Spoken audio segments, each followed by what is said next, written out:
The day Mara Bellamy was offered as a public joke, the entire town of Red Hollow learned what it meant to underestimate a woman who had survived alone in the dark. Her father dragged her onto that stage like livestock. Her sisters smirked with relief. The crowd erupted in laughter because everyone knew the scarred drifter had earned the right to choose a bride, and nobody believed he would choose her. But Colt Mercer didn't flinch. He accepted. And in that single moment, the frontier town's cruelty began to unravel. Stay with me until the end of this story. Hit that like button and comment what city you're watching from so I can see how far this tale travels. The first time Mara Bellamy saw the bear, she was alone. That wasn't unusual. Mara was always alone. The August sun had barely cleared the eastern mountains when she hauled herself out of the cramped storage room that served as her bedroom, tucked behind the main house like an afterthought, like something her father wanted hidden but couldn't quite throw away. Her back ached from sleeping on the thin mattress that had lost its shape years ago. Her hands were already blistered from yesterday's work, the skin cracked and raw around her fingernails. She pulled on her boots, scuffed leather things that used to belong to her mother, and stepped outside into the pre-dawn cold. The orchard stretched before her like a living cathedral, rows upon rows of peach trees, their branches heavy with fruit that wouldn't be ready for another 3 weeks. Her mother had planted the first saplings 20 years ago, back when the Bellamy name still meant something in Red Hollow, back when people smiled when they said it. Mara walked the perimeter fence, checking for breaks the way she did every morning. The wood was rotting in places. She'd asked her father to replace the damaged sections last month, but he'd waved her off with barely a glance. "Do it yourself if it matters so much," he'd muttered, already halfway through his second whiskey of the day. So she had. Poorly, with whatever scraps she could find, but she had tried. That's when she saw it. The eastern fence was destroyed. Not damaged. Destroyed. 3 full sections had been ripped apart. The posts snapped clean through like kindling. Deep gouges scarred the earth, claw marks, each one as wide as her hand. A trail of destruction led into the orchard itself, where 2 trees had been stripped of bark, their trunks shredded and bleeding sap. Mara's breath caught in her throat. She knew these marks. Black bear. A big one, judging by the height of the scratches. And it had been here recently. The sap was still fresh, still sticky. Her hands trembled as she followed the trail deeper into the orchard. More damaged trees, scattered fruit, half-eaten and left to rot. The bear had come through like a storm, taking what it wanted and destroying the rest. By the time she made it back to the house, the sun had fully risen, and her father was sitting on the porch with his coffee and his ledger. The only 2 things he seemed to care about anymore. "We have a problem," Mara said, her voice steady despite the hammering of her heart. "There's a bear." Martin Bellamy didn't look up from his calculations. "Then fix the fence." "It's not about the fence. The bear destroyed 2 trees and ate through at least 50 pounds of fruit. If it comes back, you'll deal with it." He turned a page, his pen scratching across the numbers. "That's what you're here for, isn't it? To handle things?" Mara's jaw tightened. "I can't fight a black bear alone." "Then don't fight it. Scare it off. Set up noisemakers. I don't care." He finally looked at her, his eyes cold and dismissive. "I'm not paying someone to do what you should be capable of handling yourself." "But enough." His voice cracked like a whip. "I have real problems to worry about. The harvest is in 3 weeks, and if we don't bring in a full yield, we're ruined. So unless that bear is currently eating the house, I suggest you figure it out." Mara stood there for a long moment, her hands clenched into fists at her sides. Then she turned and walked away, because arguing with Martin Bellamy was like arguing with a stone wall, pointless and exhausting. Behind her, she heard the porch door open and the soft laughter of her sisters drifting out into the morning air. "Was that Mara?" Celeste's voice, sweet and mocking. "Did she actually try to bother Father with her problems again?" "She's so dramatic," Lydia added, her tone dripping with false sympathy. "A bear. As if she'd even know what a real bear looks like." More laughter. The door closed. Mara kept walking. The town of Red Hollow sat in a valley between 2 mountain ranges, carved out of the wilderness by people who were too stubborn to admit when they were beaten. It was a hard place, built by hard people, and it had no patience for weakness. Mara had learned that lesson early. She'd been 9 years old when her mother died. Fever, the doctor had said, though he'd been 3 days late arriving and half drunk when he finally showed up. By then, her mother was already gone, and Mara had been left alone with a father who looked at her like she was a problem he hadn't asked for. "You're big-boned," he told her once, when she was 12 and still hoping he might say something kind. "Like your mother's side of the family. Strong for work. That's useful, at least." He'd meant it as a compliment. It hadn't felt like one. Her sisters, on the other hand, had taken after their father's side, delicate features, slender frames, the kind of beauty that made men stupid. Celeste was 22 now, with golden hair and a smile that could convince a man to do just about anything. Lydia was 20, dark-haired and sharp-eyed, with a tongue that could cut deeper than any knife. And then there was Mara, 24 years old, broad-shouldered and strong, with her mother's dark eyes and her father's stubbornness. The daughter nobody wanted to talk about, the one they kept in the back, out of sight, handling the work nobody else wanted to do. She told herself it didn't matter. Most days, she even believed it. Ma sumped. The bear came back that night. Mara heard it just after midnight, a deep, guttural sound that rumbled through the darkness like distant thunder. She grabbed the old rifle from beside her bed, the one her mother had taught her to shoot with, and ran outside in her nightdress and boots. The moon was nearly full, bright enough to see by. Bright enough to see the massive shadow moving through the orchard, ripping branches aside like they were nothing. The bear was enormous, easily 7 feet tall when it reared up on its hind legs, its fur black as pitch, its eyes reflecting the moonlight in eerie pinpricks of gold. Mara raised the rifle, her hand shaking so badly she could barely hold it steady. "Get out of here!" she screamed. "Go!" The bear turned its massive head toward her.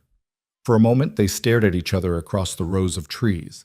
The girl with the rifle she barely knew how to use, and the beast that could tear her apart without breaking stride. Then Mara fired.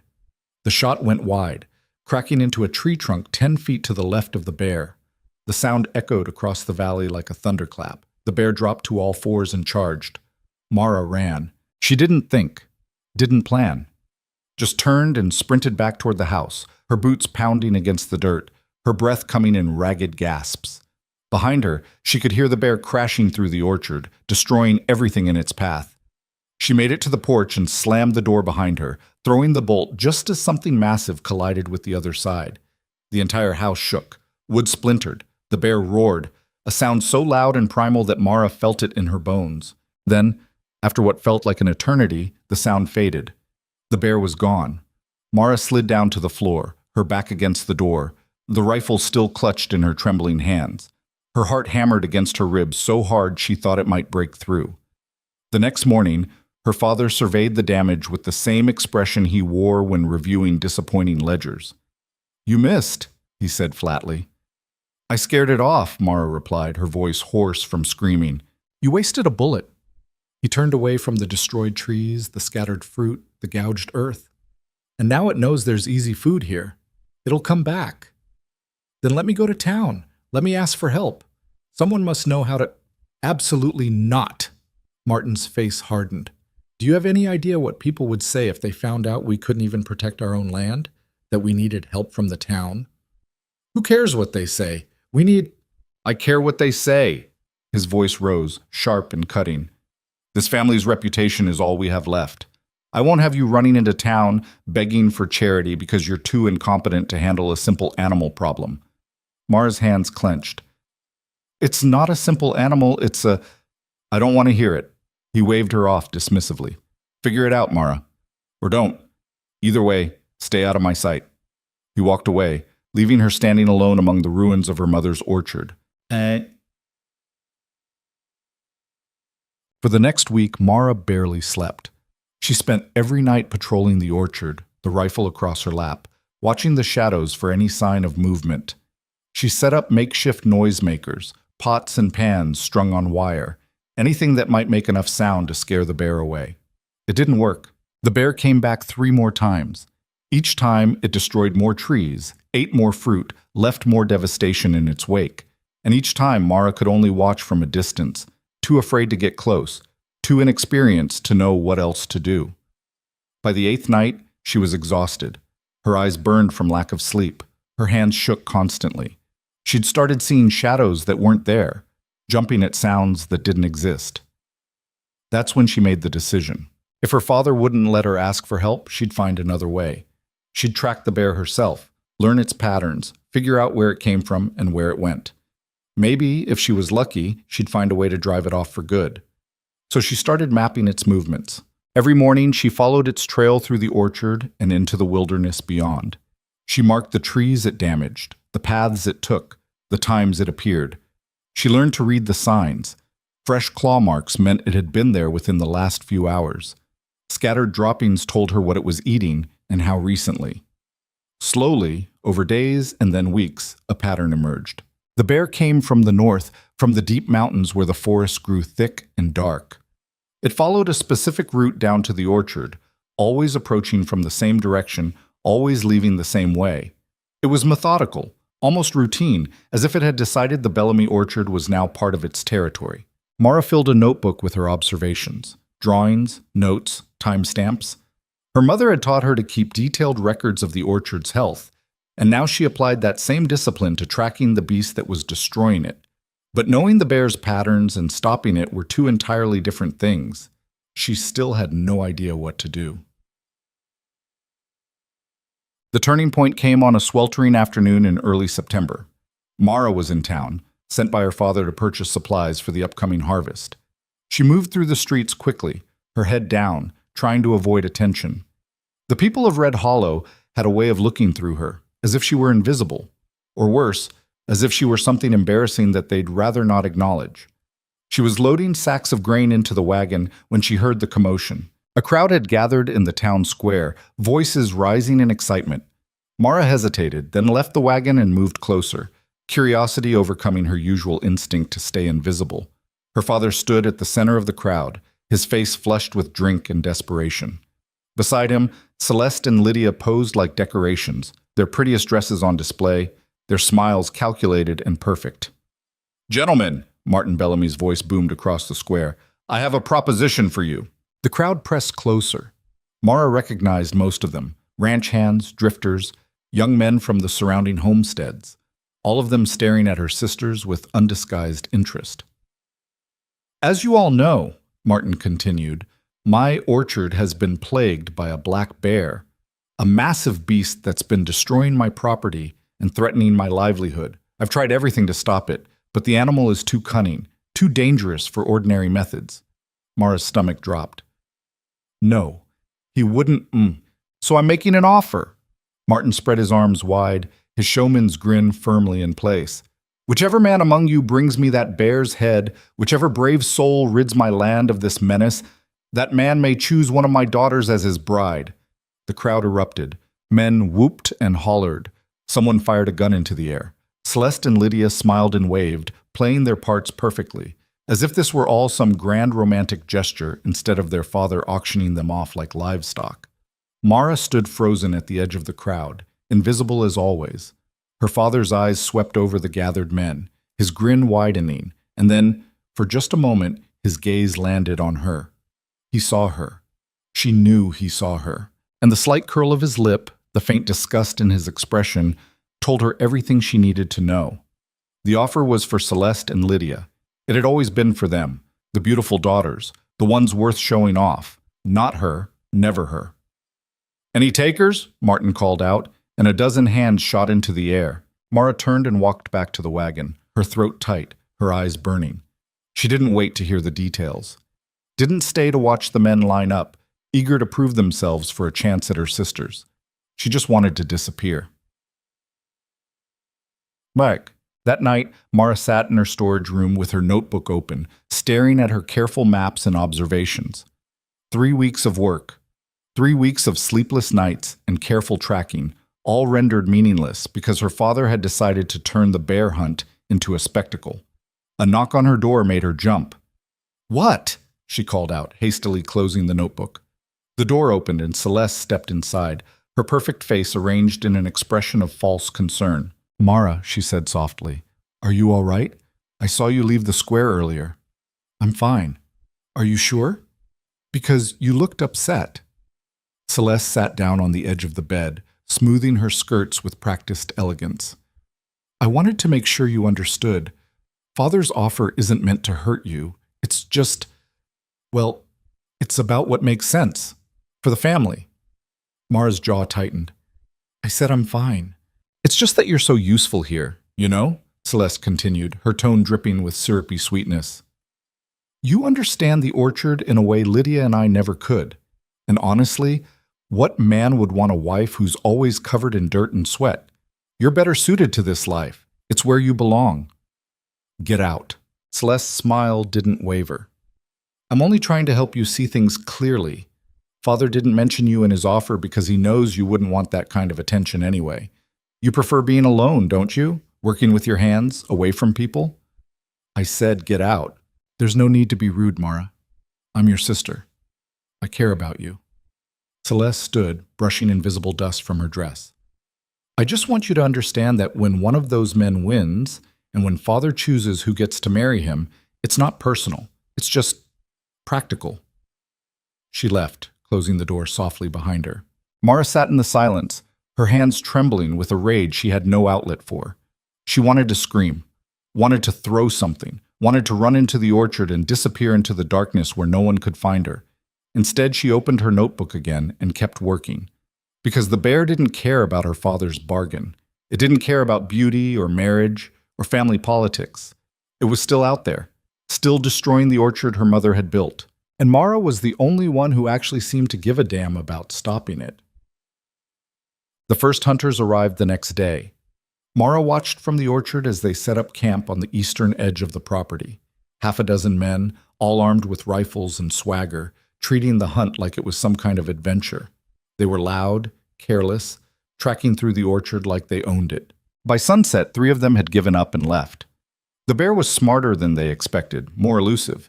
It didn't show itself during the day, and tracking it at night proved too dangerous for men who'd never actually hunted anything more threatening than deer. The second group lasted 2 days before they admitted defeat. The third group didn't even make it past the first night. The bear destroyed their camp, scattered their supplies, and sent them running back to town with stories of a monster bear, huge as a horse, with eyes that glowed in the dark. Her father grew more desperate with each failed attempt. Useless, he muttered, pacing the porch like a caged animal. All of them, useless. Celeste and Lydia watched from the windows, their earlier excitement fading into irritation. The longer the hunt went on, the less romantic it became. The men were dirty, unsuccessful, and increasingly embarrassed. Not exactly the kind of suitors they'd been hoping for. Mara kept to herself, working the orchard during the day and tracking the bear at night. Her notebook grew thicker with observations. She learned the bear's favorite paths, the trees it preferred, the times it was most active. She learned everything except how to kill it. Then, on a cold morning in late September, a stranger rode into town. Itet. Mara first heard about him from the general store owner, Mrs. Mackey, who loved gossip almost as much as she loved profit. Drifter, Mrs. Mackey said, her voice low and conspiratorial as she packaged Mara's order. Rode in this morning on a half-dead horse, got scars all over his face like he's been in more fights than he can count. Didn't say much, just asked about the bear bounty and where to find the Bellamy place. Mara's hand stilled on the counter. Another hunter? If you can call him that.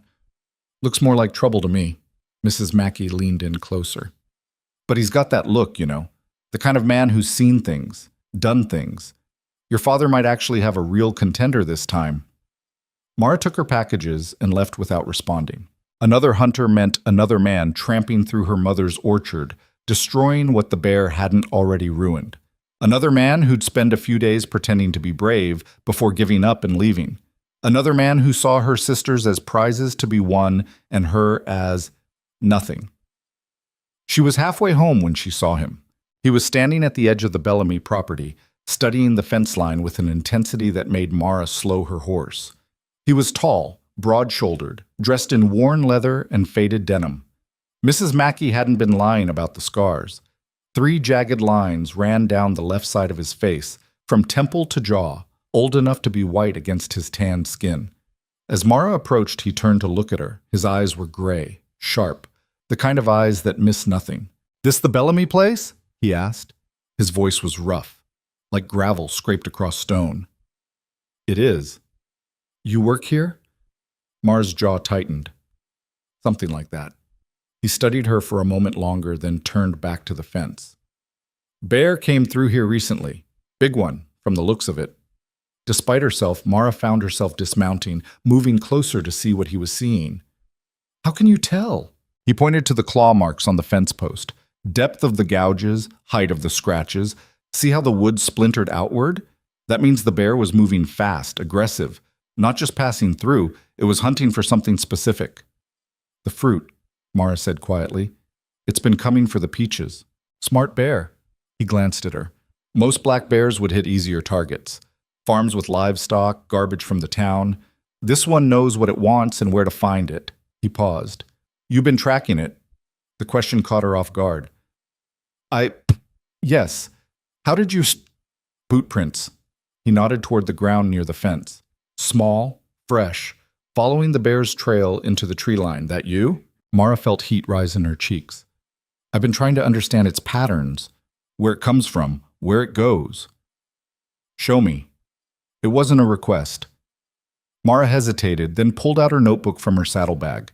She opened it to the most recent pages, her maps, her notes, her careful documentation of 3 weeks of tracking. The stranger took the notebook and studied it in silence. His expression didn't change, but something shifted in his eyes. Respect, maybe, or surprise.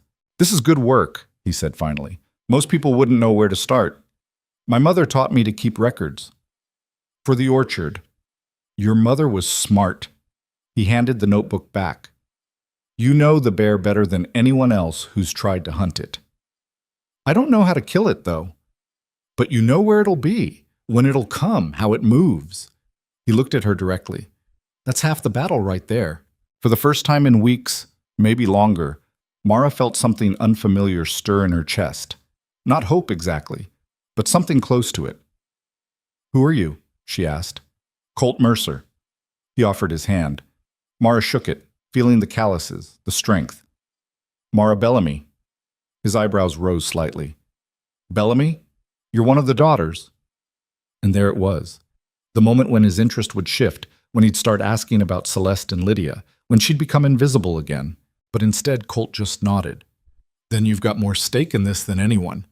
That bear's destroying your family's livelihood. My father's livelihood, Mara corrected automatically. Then more quietly, but yes. Colt studied her for a long moment. Then he said, I could use a tracker. Someone who knows the land and the animal. If you're willing, I'll take you on as a partner. Mara stared at him. A partner? Equal share of the work. Equal say in how we handle it.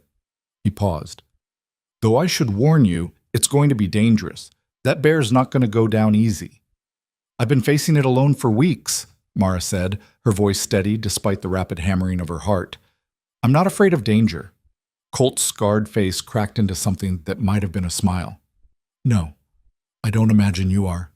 And for the first time since her mother died, Mara felt like someone actually saw her, not as the unwanted daughter, not as free labor, not as something to be hidden away, just as herself. Yeah. Her father, predictably, hated the idea. Absolutely not, Martin Bellamy said when Colt explained the plan. They stood in the main house, Celeste and Lydia watching from the doorway with barely concealed interest. My daughter is not going to be gallivanting through the wilderness with some drifter. She knows the bear better than anyone, Colt replied calmly. She's been tracking it for weeks. I've seen her work. It's solid. That's not the point. The point is, you want that bear dead, Colt interrupted. And I can do it. But I'll do it faster and safer with someone who actually knows what they're dealing with. Martin's face flushed red. I don't care about faster. I care about my daughter's reputation. What will people say if they find out she's... No one knows about her, Colt said flatly. I asked in town. Mentioned I'd met one of the Bellamy daughters. Everyone assumed I meant those two. He nodded toward Celeste and Lydia.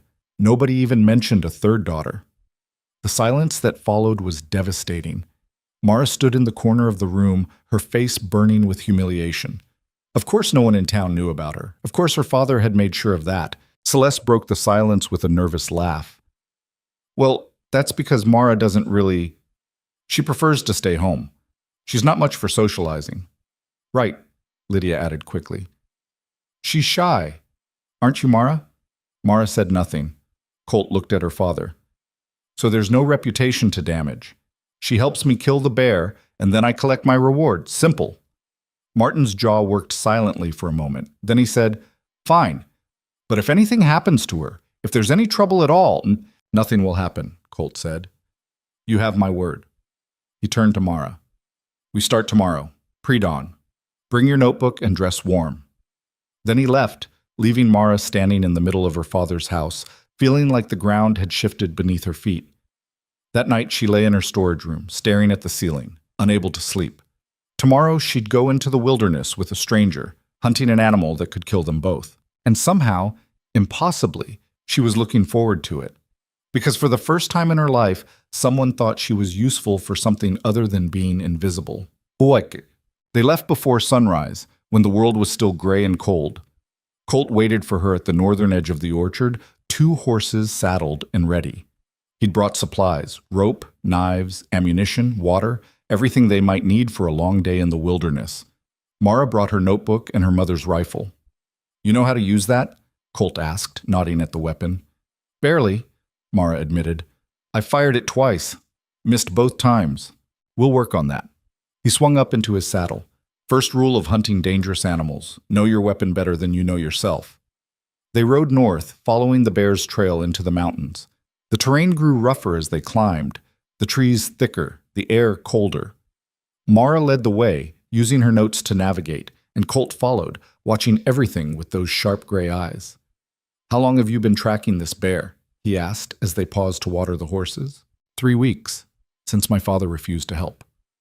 And he still doesn't believe you can handle it. It wasn't a question. He doesn't believe I can handle anything, Mara said quietly. Except the work he doesn't want to do himself. Colt was silent for a moment, then he said, My father was the same way. Thought I was worthless unless I was doing exactly what he wanted. What happened? I left. He looked at her. And I never went back. Mara wanted to ask more, but something in his expression told her the subject was closed.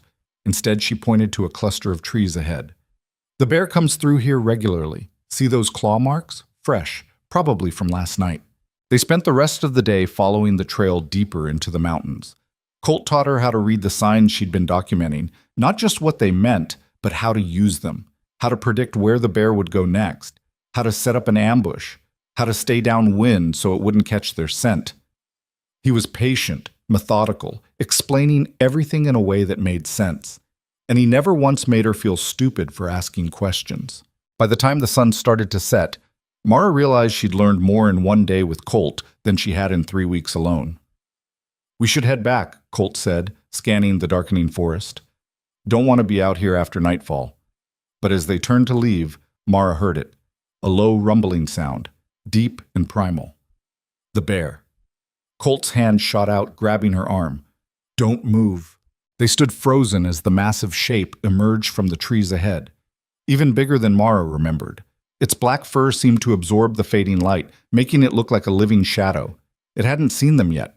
It was focused on something else, digging through a fallen log, searching for insects. Back away, Colt whispered. Slowly. Don't run. They retreated step by careful step, never taking their eyes off the bear. Mara's heart hammered so hard she was sure the animal would hear it. Her hands trembled. Her breath came in short, shallow gasps. The bear looked up. For one terrible moment, it stared directly at them. Then, with a snort, it turned and lumbered away into the forest, disappearing like smoke. Mara's legs nearly gave out. That, Colt said quietly, is what we're dealing with. They rode back to the orchard in silence, both shaken by how close they'd come. But as they dismounted near the barn, Colt turned to Mara and said, You did good today. Kept your head. Didn't panic. Mara felt something warm bloom in her chest. Thank you. We'll try again tomorrow, and the day after that if we need to. He paused. We'll get him, Mara. I promise you that. She believed him, and that night, for the first time in weeks, she slept without nightmares. The days began to blur together. Every morning, Mara and Colt rode into the mountains. They tracked the bear, learned its territory, mapped out the places it felt safe. They set up watch posts in the trees, practiced shooting until Mara's aim improved, discussed strategy late into the evening, and slowly, something shifted between them. It started with small things. The way Colt handed her coffee in the morning without being asked. The way he listened when she talked about the orchard, about her mother's plans, about the dreams that had died with her. The way he never once looked at her like she was less than whole. One evening, after a particularly long day, they sat by a small fire in the forest, warming their hands against the autumn chill. "Why did you take this job?" Mara asked. "The reward is, my sisters are beautiful, but you don't seem like the kind of man who needs a wife handed to him." Colt poked at the fire with a stick. "I don't do it for the bride." "Then why?" He was quiet for a long time. Then he said, "I spent 10 years working cattle drives across the frontier, saw a lot of places, met a lot of people, and everywhere I went, I saw the same thing, people who'd built something good, something worth protecting, and then had it taken away by things they couldn't control, drought, disease, bandits, bears." He looked at her. "Your mother built something beautiful here. I can see it in the orchard, in the way the trees are laid out, in the way everything's designed to support everything else. That kind of vision deserves to be protected." Mara's throat tightened. "Most people just see fruit and profit." "Most people are idiots." She laughed, actually laughed, and the sound surprised them both. "Besides," Colt added, his mouth quirking into a half smile, "I've met your sisters. They're pretty enough, I suppose, but they don't know the difference between a peach tree and a pine. And that matters? It matters if you're building a life on a frontier orchard." They sat in comfortable silence after that, watching the fire burn down to embers. And Mara realized with a mixture of wonder and terror that she was starting to trust him, not just as a hunting partner, as something more. 3 days later, they found the bear's den. It was hidden deep in a rocky outcropping halfway up the mountain, surrounded by thick brush. They approached carefully, downwind, watching for any sign of movement. "This is it," Colt whispered. "This is where he sleeps during the day." Mara's pulse raced.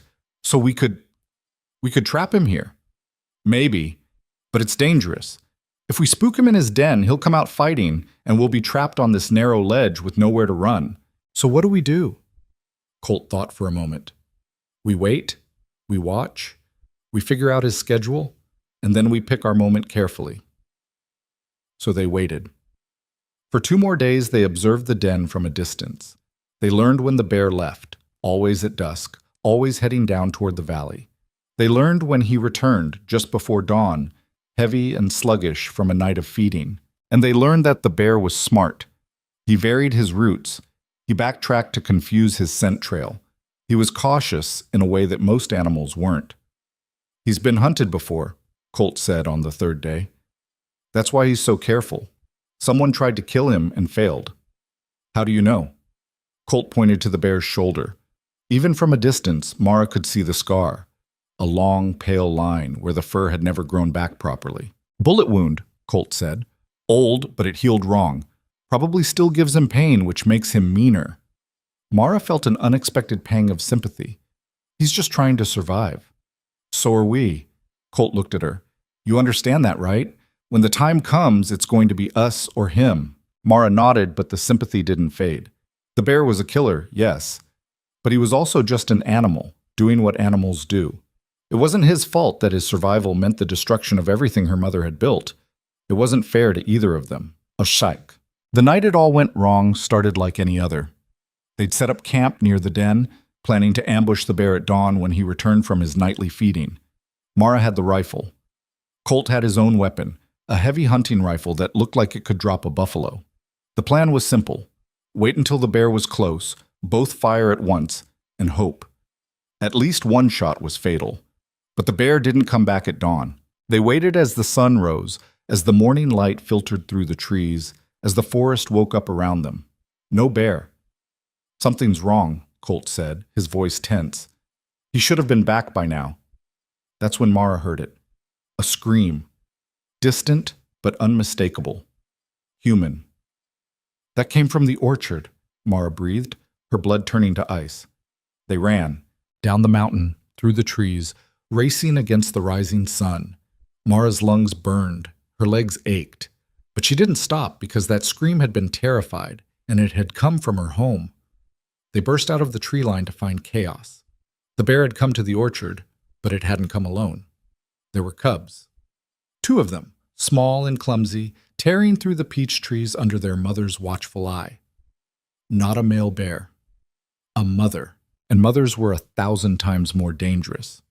The screaming came from Lydia, who'd apparently decided to pick fruit early and had stumbled into the bears. She was trapped in a tree, sobbing hysterically, while the mother bear circled below, roaring with protective fury. "Get inside!" Mara shouted at her sister. "Climb higher!" But Lydia was too panicked to listen. She just kept screaming. The bear reared up, massive paws reaching for the lowest branches. Colt raised his rifle. "Wait!" Mara grabbed his arm. "The cubs. If you shoot the mother, they'll starve. If I don't shoot, your sister dies." Mara's mind raced. There had to be another way. There had to be. She fired her rifle into the air. The shot cracked like thunder. The mother bear dropped to all fours, startled, and turned toward the sound. Toward Mara. "Run!" Colt screamed. Mara ran. The bear charged after her, away from Lydia, away from the cubs. Mara sprinted through the orchard, her heart in her throat, the sound of the bear's pursuit like an earthquake behind her. She didn't have a plan, didn't have time to think, just ran on pure instinct, leading the bear away from everyone else. A massive paw swiped at her back. She felt the wind of it, felt how close it came to tearing her apart. Then Colt was there, shouting, firing into the air, drawing the bear's attention away from Mara. The bear turned on him instead. They played a deadly game of keep-away, taking turns drawing the bear's focus, never letting it settle on one target long enough to kill. It was chaos. It was terrifying. It was the most alive Mara had ever felt.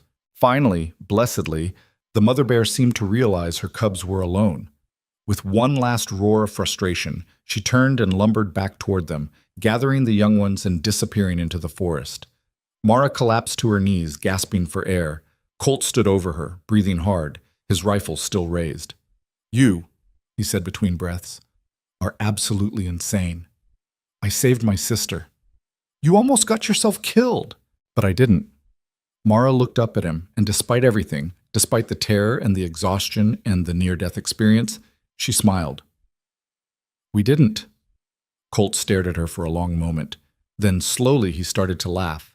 It was a rough sound, rusty with disuse, but genuine, and Mara found herself laughing too. The 2 of them sitting in the destroyed orchard, laughing like lunatics while the morning sun rose over the mountains. Behind them, Lydia climbed down from her tree, shaking and furious. But Mara didn't care, because she'd just faced down a mother bear and lived. And for the first time in her life, she felt like maybe, just maybe, she was capable of anything.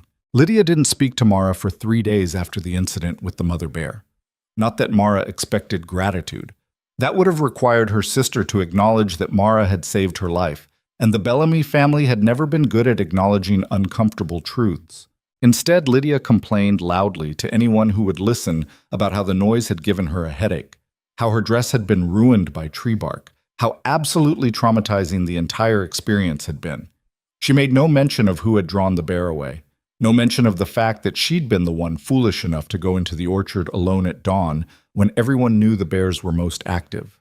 Celeste, predictably, took her sister's side. "You should have been more careful," she told Mara over breakfast, her voice syrupy with false concern. "What if Lydia had been seriously hurt? What would Father have said?" Mara stabbed her fork into her eggs with more force than necessary. "I was tracking the bear with Colt. We didn't know she'd be out there." "Well, maybe if you'd actually killed the thing instead of playing around in the woods, Lydia wouldn't have been in danger at all." Celeste sipped her tea delicately. "How much longer is this hunt going to take? People in town are starting to talk." "Let them talk. Easy for you to say. You don't have a reputation to protect." Celeste's smile sharpened. "Though I suppose that's convenient, isn't it?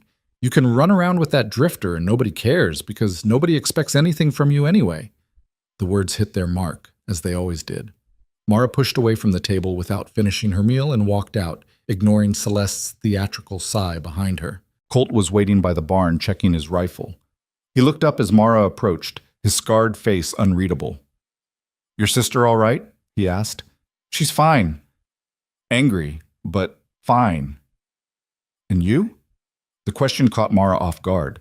Nobody ever asked how she was. I'm fine too. Colt studied her for a moment, those sharp gray eyes seeing too much. Then he nodded and handed her a canteen.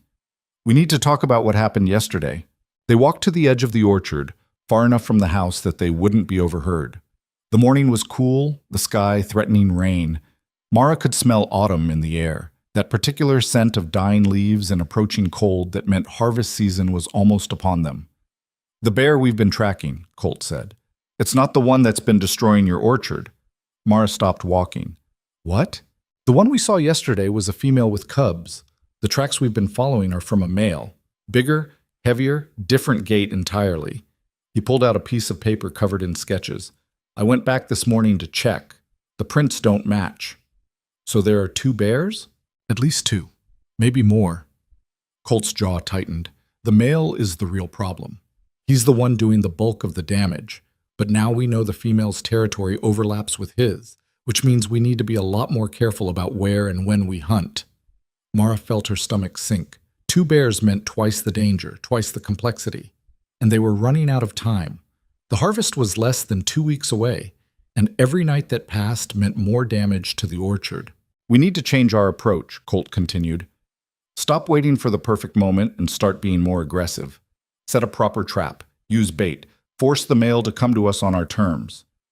What kind of trap? The old barn on the western edge of your property, the one that's half collapsed. Colt pointed toward the distant structure. We fortify it. Set up elevated positions for shooting. Use the peaches as bait. When the bear comes, we have clear shots from multiple angles. It was a good plan, a solid plan, but something about it made Mara uneasy. What if the female comes instead, she asked. Then we don't shoot. We wait for the male. Colt looked at her. I know you don't want to kill any animal unnecessarily. Neither do I. But your father's bargain stands. Someone's going to kill a bear eventually, and I'd rather it be us doing it right than some drunk cowboy stumbling around in the dark. He was right. Mara knew he was right, but that didn't make the knot in her stomach loosen. When do we start? She asked. Tonight. We'll prep the barn during the day, then set the bait at dusk. He paused. This is going to be dangerous, Mara. More dangerous than anything we've done so far. If something goes wrong, I know. She met his eyes. I'm still in. Something shifted in Colt's expression. Respect, maybe, or something deeper. All right then, let's get to work. They spent the rest of the morning fortifying the old barn. Colt cleared sightlines, reinforced the loft where they'd take their positions, set up escape routes in case things went badly. Mara gathered the bait, overripe peaches from the damaged trees, their sweet scent strong enough to attract any bear within a mile. By afternoon, everything was ready.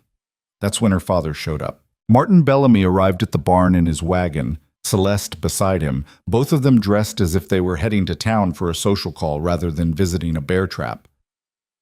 I want to see what you've been doing with my property, Martin announced, climbing down from the wagon with the careful movements of a man who'd had too much to drink too early in the day. Colt stepped forward, placing himself between Martin and the barn. With respect, sir, this isn't a good time. We're setting a trap tonight and we need to keep the area clear. I don't recall asking for your opinion. Martin's face flushed red. This is my land, and I'll inspect it whenever I damn well please. Father just wants to make sure you're actually working, Celeste added sweetly. Some people in town are saying you've been using the hunt as an excuse to avoid real labor. Mara felt her hands clench into fists. We've been tracking the bear every single day for 3 weeks. And yet it's still alive. Celeste smiled. One might wonder if you're actually trying to kill it, or if you're just enjoying playing Frontier Scout with Mr. Mercer here. The implication in her tone was clear, and it made Mara's face burn with humiliation. Colt's voice, when he spoke, was dangerously calm. Miss Bellamy, if you're suggesting— I'm not suggesting anything, Celeste interrupted, her eyes wide and innocent. I'm simply observing that this hunt has taken an unusually long time, and my sister seems quite invested in prolonging it. Enough. Martin waved his hand dismissively. I don't care about town gossip. I care about results. You have 1 week, Mercer. 1 week to deliver that bear's head, or I'm opening the bounty to everyone again. 1 week isn't enough time to— 1 week, Martin repeated. And Mara stays at the house. I won't have people talking about my daughter running wild in the wilderness with some scarred drifter. The words hung in the air like a physical blow. Mara found her voice. No. Her father turned to her slowly. What did you say? I said no. Mara's heart hammered, but she held her ground. You need this bear dead, and Colt needs my help to do it. I know this land. I know the bear's patterns. Without me, he's hunting blind. Without you, he's hunting like a man instead of being distracted by what? Mara stepped forward. By a woman who actually knows what she's doing? By someone who spent every night for a month protecting your orchard while you drank yourself stupid? The slap came so fast Mara didn't see it coming. Her head snapped to the side, her cheek exploding in pain. She tasted blood where her teeth had cut her lip. The barn went silent. Colt moved. One moment he was standing 10 feet away, the next he had Martin's wrist in his grip, his voice low and lethal. Touch her again, and I walk. And you can explain to the whole town why you lost your best chance at killing that bear. Martin tried to pull free, but Colt's grip didn't budge. You have no right. I have every right. Colt released him with enough force to make Martin stumble backward. I took your bargain in good faith, but that bargain doesn't include watching you abuse your own daughter. How dare you? 1 week, Colt said. We'll have your bear in 1 week, but Mara works with me, or I leave tonight, and you can hunt it yourself. For a long moment, father and Drifter stared at each other. Then Martin spat into the dirt and turned away. Fine. But if there's any hint of impropriety, any whisper of scandal, there won't be. Colt's voice was ice. Martin climbed back into the wagon, jerking the reins hard enough to make the horses toss their heads. Celeste followed, but not before giving Mara a long, meaningful look, the kind of look that said this wasn't over, that there would be consequences. Then they were gone, leaving Mara and Colt alone in the clearing. Mara touched her cheek gently, feeling it swell beneath her fingers. She wanted to cry, wanted to scream, wanted to run into the forest and never come back. Instead, she said, I'm sorry you had to see that. You have nothing to apologize for. Colt's voice was rough with barely controlled anger. That man is my father. Mara cut him off, and there's nothing either of us can do about it. You could leave. The words hung between them like a dare. And go where? Mara asked. I have no money, no skills except farming, and no one who'd take me in. This orchard is all I have. It's not all you have. Colt moved closer, and Mara could see the fury still simmering in his eyes. You have courage, intelligence, strength. Those are worth more than any piece of land. Not in Red Hollow, they're not. Colt was quiet for a moment. Then he said, After we kill this bear, after I claim my reward, you could come with me. We could leave together, start somewhere new. Mara's breath caught. You don't mean that. I do. You're going to marry Celeste or Lydia. That was the bargain. The bargain was one of his daughters. It didn't specify which one. Colt's gray eyes held hers. And between you and me, I'd rather have a partner who can track a bear than one who faints at the sight of dirt. For a moment, Mara let herself imagine it. A life beyond Red Hollow. A life where she wasn't the unwanted daughter, where she could wake up without dreading the day ahead. A life with someone who saw her as an equal. Then reality crashed back in. My sisters are beautiful, she said quietly. I'm not. If you choose me, people will think you're either desperate or crazy. Let them think what they want. Easy for you to say. You'll leave eventually. But this is my home, Colt. These are the only people I've ever known. If they believe that I manipulated you somehow or that you pitied me. She shook her head. I can't live with that kind of shame. Colt reached out and gently tilted her chin up, forcing her to look at him. There is nothing shameful about you, Mara Bellamy, and anyone who thinks otherwise is a fool. His touch was warm against her bruised skin. His eyes were fierce and honest. And for just a moment, Mara let herself believe him. Then she stepped back, breaking the contact. We should finish preparing the trap. We're losing daylight. Colt watched her for a long moment, then nodded. All right, but this conversation isn't over. They worked in silence after that, both lost in their own thoughts. But something had shifted between them. Some invisible line had been crossed, and Mara knew, with a certainty that terrified her, that nothing would be the same after tonight. The trap was set by dusk. Overripe peaches scattered across the barn floor, their sweet scent thick in the air. Mara and Colt climbed into the loft, rifles loaded, and settled in to wait. The night fell around them like a curtain. Stars emerged, cold and distant. The forest came alive with nocturnal sounds, owls hunting, small animals scurrying through the underbrush, the wind whispering through the trees. Hours passed. Mara's legs cramped from staying still. Her eyes burned from staring into the darkness. Beside her, Colt remained motionless, patient as stone. Then, just after midnight, they heard it. Heavy footsteps. The crack of breaking branches. A deep, rumbling breath. The male bear emerged from the tree line. He was massive, even bigger than Mara had imagined. His black fur seemed to swallow the moonlight, making him look like a moving shadow. Old scars crisscrossed his shoulders and flanks, evidence of a long, violent life. One ear was torn, likely from a fight with another bear. He approached the barn cautiously, nose twitching as he scented the air, testing for danger. Mara's hands tightened on her rifle.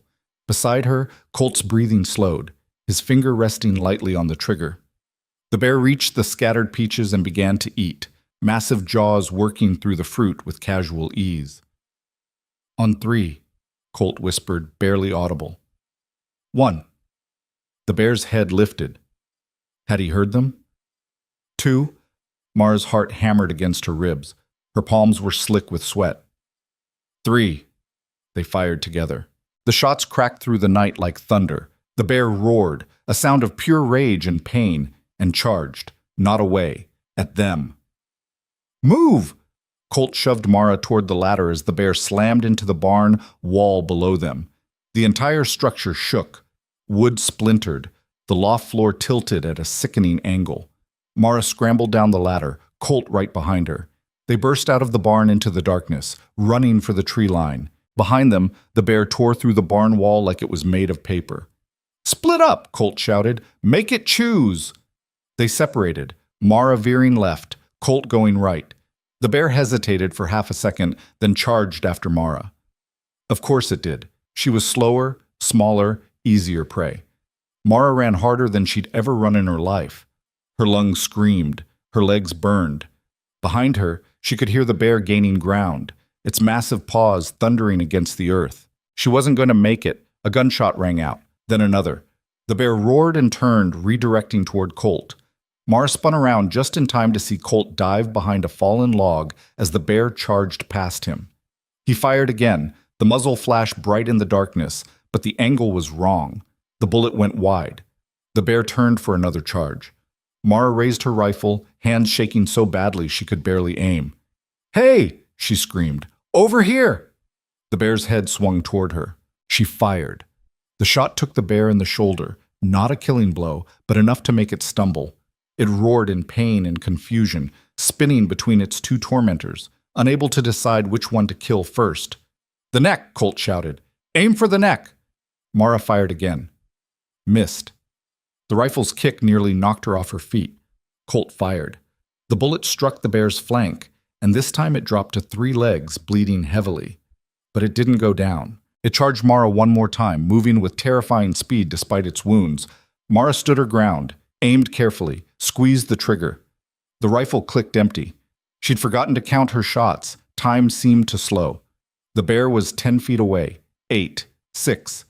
Then Colt was there, putting himself between Mara and certain death. He fired point blank into the bear's chest. The animal's momentum carried it forward. It crashed into Colt with enough force to send both of them tumbling to the ground in a tangle of fur and limbs. "Colt!" Mara screamed. The bear thrashed, dying but still dangerous. Its claws raked across Colt's side. Its jaws snapped inches from his face. Mara grabbed a fallen branch and swung it with all her strength, striking the bear's head. Again. And again. Until finally, mercifully, the animal went still. The forest fell silent. Mara dropped the branch and scrambled toward Colt. He was pinned beneath the bear's massive body, blood soaking through his shirt. "Help me!" she gasped, grabbing the bear's shoulder. Together they managed to roll the dead weight off him.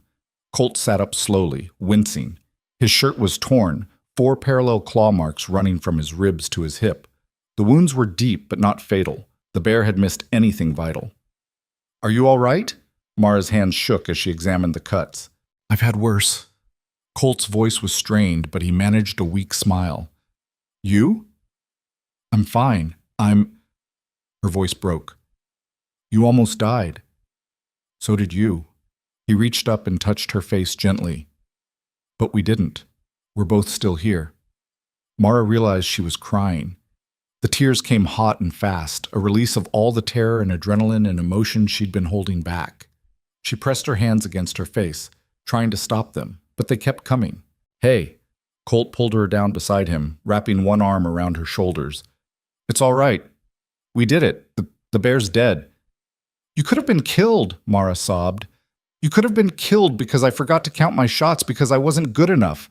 "You were perfect." His voice was firm. "You stood your ground when most people would have run. You drew the bear's attention when I was pinned.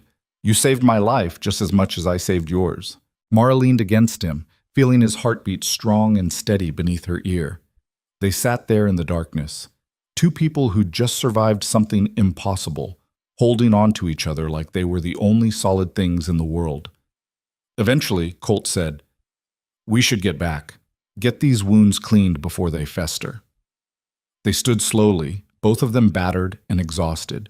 The dead bear lay between them and the barn, massive even in death. Its eyes were open, glassy and unseeing. "I'm sorry," Mara whispered to the animal. "I'm sorry it had to end this way." Colt squeezed her hand. "Come on, let's go home." They made it back to the house just as the first light of dawn touched the eastern mountains. Mara's father was already awake, sitting on the porch with his morning whiskey.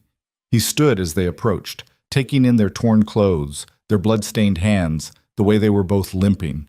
"Well?" he demanded. "Is it done?" "It's done," Colt said. "The bear's dead. I'll bring you the head tomorrow, after I've rested." Martin's face split into a wide grin. "Excellent. This calls for a celebration. I'll arrange a ceremony in town, a proper announcement." "Not yet." Colt's voice was sharp. "I need to recover first, and we need to make sure there aren't any other bears in the area." "But 1 week," Colt said. "Give me 1 week to heal and make sure the orchard is safe. Then you can have your ceremony." Martin looked like he wanted to argue, but something in Colt's expression made him reconsider. "Fine. 1 week. But I want proof. I want to see that bear's head before you go anywhere." "You'll have it." Martin turned and walked back into the house, already calling for his daughters to share the good news. Mara and Colt stood alone in the yard, the morning sun warming their faces. "Thank you," Mara said quietly, "for everything." Colt looked at her, and there was something in his eyes that made her breath catch. "Don't thank me yet. We still have a ceremony to survive." "What do you mean?" "Your father's going to parade his daughters in front of the whole town and expect me to choose one as my bride." Colt's jaw tightened. "And I have a feeling he's not going to like my choice." Mara's heart stuttered. "Colt, 1 week," he said. "We have 1 week to figure out how to do this right, how to give you a choice instead of just another burden." He touched her cheek gently, the same way he had earlier, and Mara felt something warm and terrifying bloom in her chest.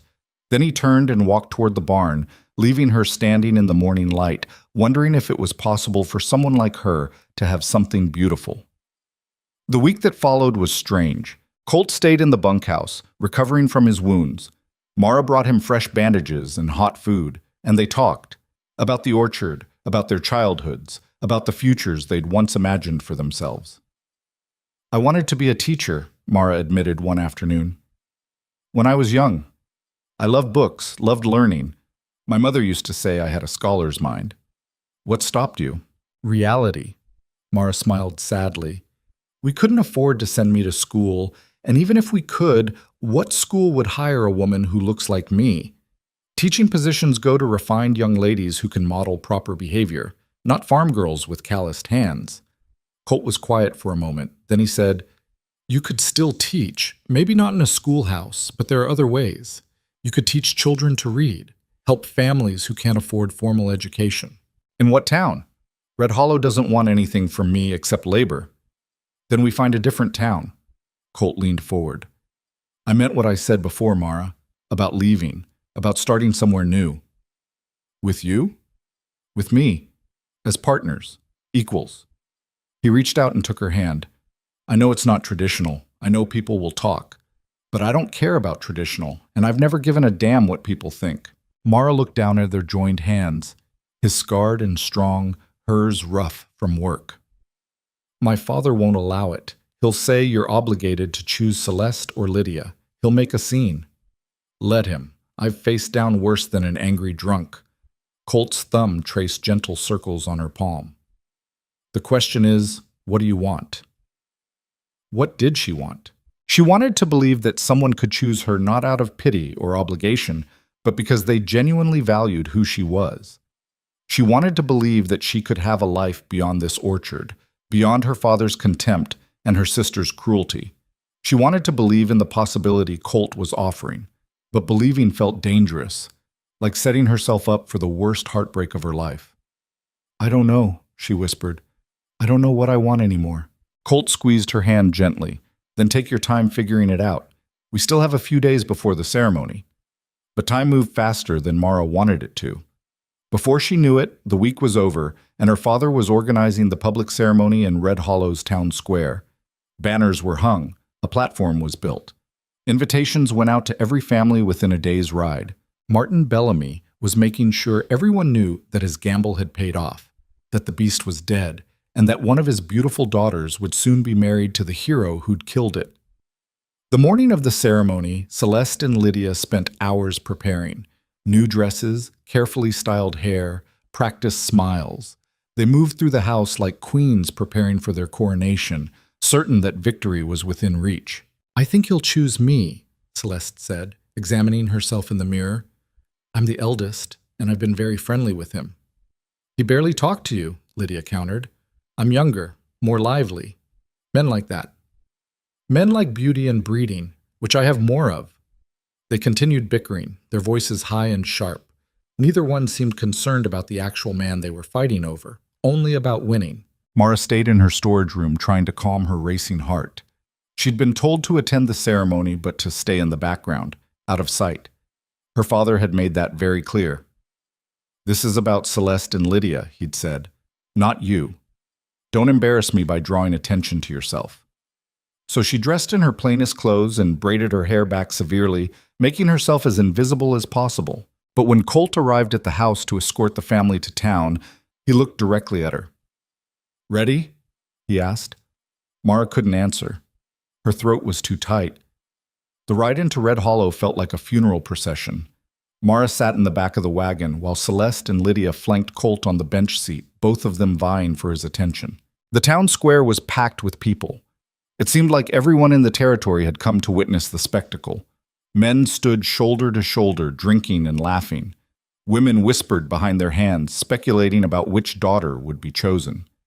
The bear's head had been mounted on a pole at the center of the platform, a gruesome trophy, its massive jaws frozen open in a silent roar. Mara's stomach turned at the sight.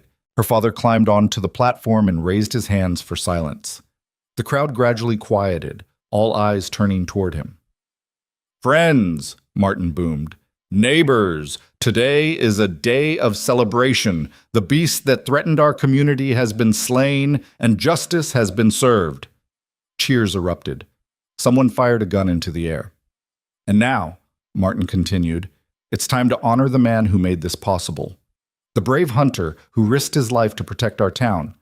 Mr. Colt Mercer. More cheers. Colt climbed onto the platform, his face carefully neutral. His wounds had healed well, leaving fresh scars to join the old ones. As promised, Martin said, Mr. Mercer may choose one of my daughters as his bride, a reward worthy of his courage and skill. He gestured, and Celeste and Lydia climbed onto the platform, both of them glowing with confidence. The crowd leaned forward, eager to see which one would be chosen. But then Martin did something Mara hadn't expected. He turned toward the wagon and called out, Mara, come here! The square fell silent. Mara's blood turned to ice. No, he wouldn't. He couldn't. Come now, don't be shy.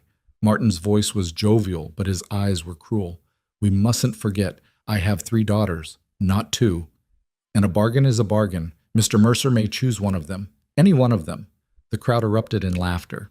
Mara climbed down from the wagon on shaking legs, her face burning with humiliation. People were pointing at her, whispering, laughing openly. She heard fragments of conversation, the big one, the one they keep hidden, didn't even know she existed. She walked toward the platform like a woman walking to her execution. Martin grabbed her arm and dragged her up beside her sisters. Celeste and Lydia both smiled, smug, relieved smiles that said they knew exactly what was happening. This was their father's final cruelty, offering Mara as an option while making it clear she was a joke, a punchline, the option no man would ever choose. "So, Mr. Mercer," Martin announced, his arm around Mara's shoulders like they were the best of friends. "What will it be? Which of my lovely daughters catches your eye?" The crowd laughed harder. Someone shouted, "Choose the pretty one." Another voice called out, "Don't be a fool, Mercer." Mara wanted to die, wanted the earth to open up and swallow her whole. She couldn't look at Colt, couldn't bear to see whatever expression was on his face. Then Colt spoke, his voice cutting through the laughter like a blade. "I choose Mara." The square went silent. For a moment nobody moved, nobody breathed. Then the laughter started again, but this time it was uncertain, confused. People looking at each other, wondering if this was part of the joke. Martin's smile faltered. "I'm sorry, what?" "I choose Mara," Colt repeated, louder this time. He looked directly at her, his gray eyes fierce and certain. "If she'll have me." The crowd erupted into chaos. Mara couldn't breathe. The crowd's noise swelled around her like a wave, laughter, shocked exclamations, voices raised in disbelief and mockery. Someone shouted, "He's lost his mind!" Another voice cried, "The bear must have hit him harder than we thought." But Colt didn't waver. He stood there on that platform in front of the entire town, his scarred face set with determination, waiting for her answer. Martin recovered first, his showman's smile snapping back into place, though his eyes had gone cold and hard. "Mr. Mercer, I think perhaps you misunderstood the nature of this bargain. When I offered one of my daughters, I naturally meant—" "You said one of your daughters." Colt's voice cut through the noise like a whip crack. "You didn't specify which one, and I've made my choice. But surely you can see that Celeste or Lydia would make a more suitable—" "I can see perfectly well." Colt turned his full attention to Martin, and there was steel in his gaze. "I've spent 3 weeks hunting that bear.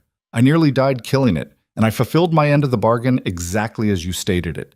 So unless you're planning to go back on your word in front of all these witnesses, I suggest you honor it." The crowd had gone quieter now, people leaning in to hear better. This was better than any theater show, better than any traveling circus. The scarred drifter and the forgotten daughter. It was the kind of story people would tell for years. Martin's face flushed deep red. Beside Mara, Celeste made a small, strangled sound of outrage. Lydia's mouth had fallen open in shock. "This is ridiculous," Celeste hissed, loud enough for the front rows to hear. "Father, you can't possibly—" "The man has a right to choose," someone called from the crowd. Old Mr. Patterson, who ran the feed store. "A bargain's a bargain, Martin. Even if the choice is insane," another man added with a laugh. But others were nodding, agreeing that the terms had been clear. Martin had painted himself into a corner with his own words, and everyone could see it. Mara finally found her voice. It came out smaller than she wanted, but steady. "Why?" Colt looked at her, and the noise of the crowd seemed to fade away. "Because you're the bravest person I've ever met. Because you tracked that bear alone for weeks when everyone else told you to give up. Because you stood your ground when it charged, even though you were terrified. Because you see that orchard as something worth protecting, not just something to profit from." He paused. "And because when I look at you, I see a partner, an equal, someone I'd be honored to build a life with." The words hit Mara like physical blows. Not because they hurt, but because they were everything she'd never let herself hope to hear.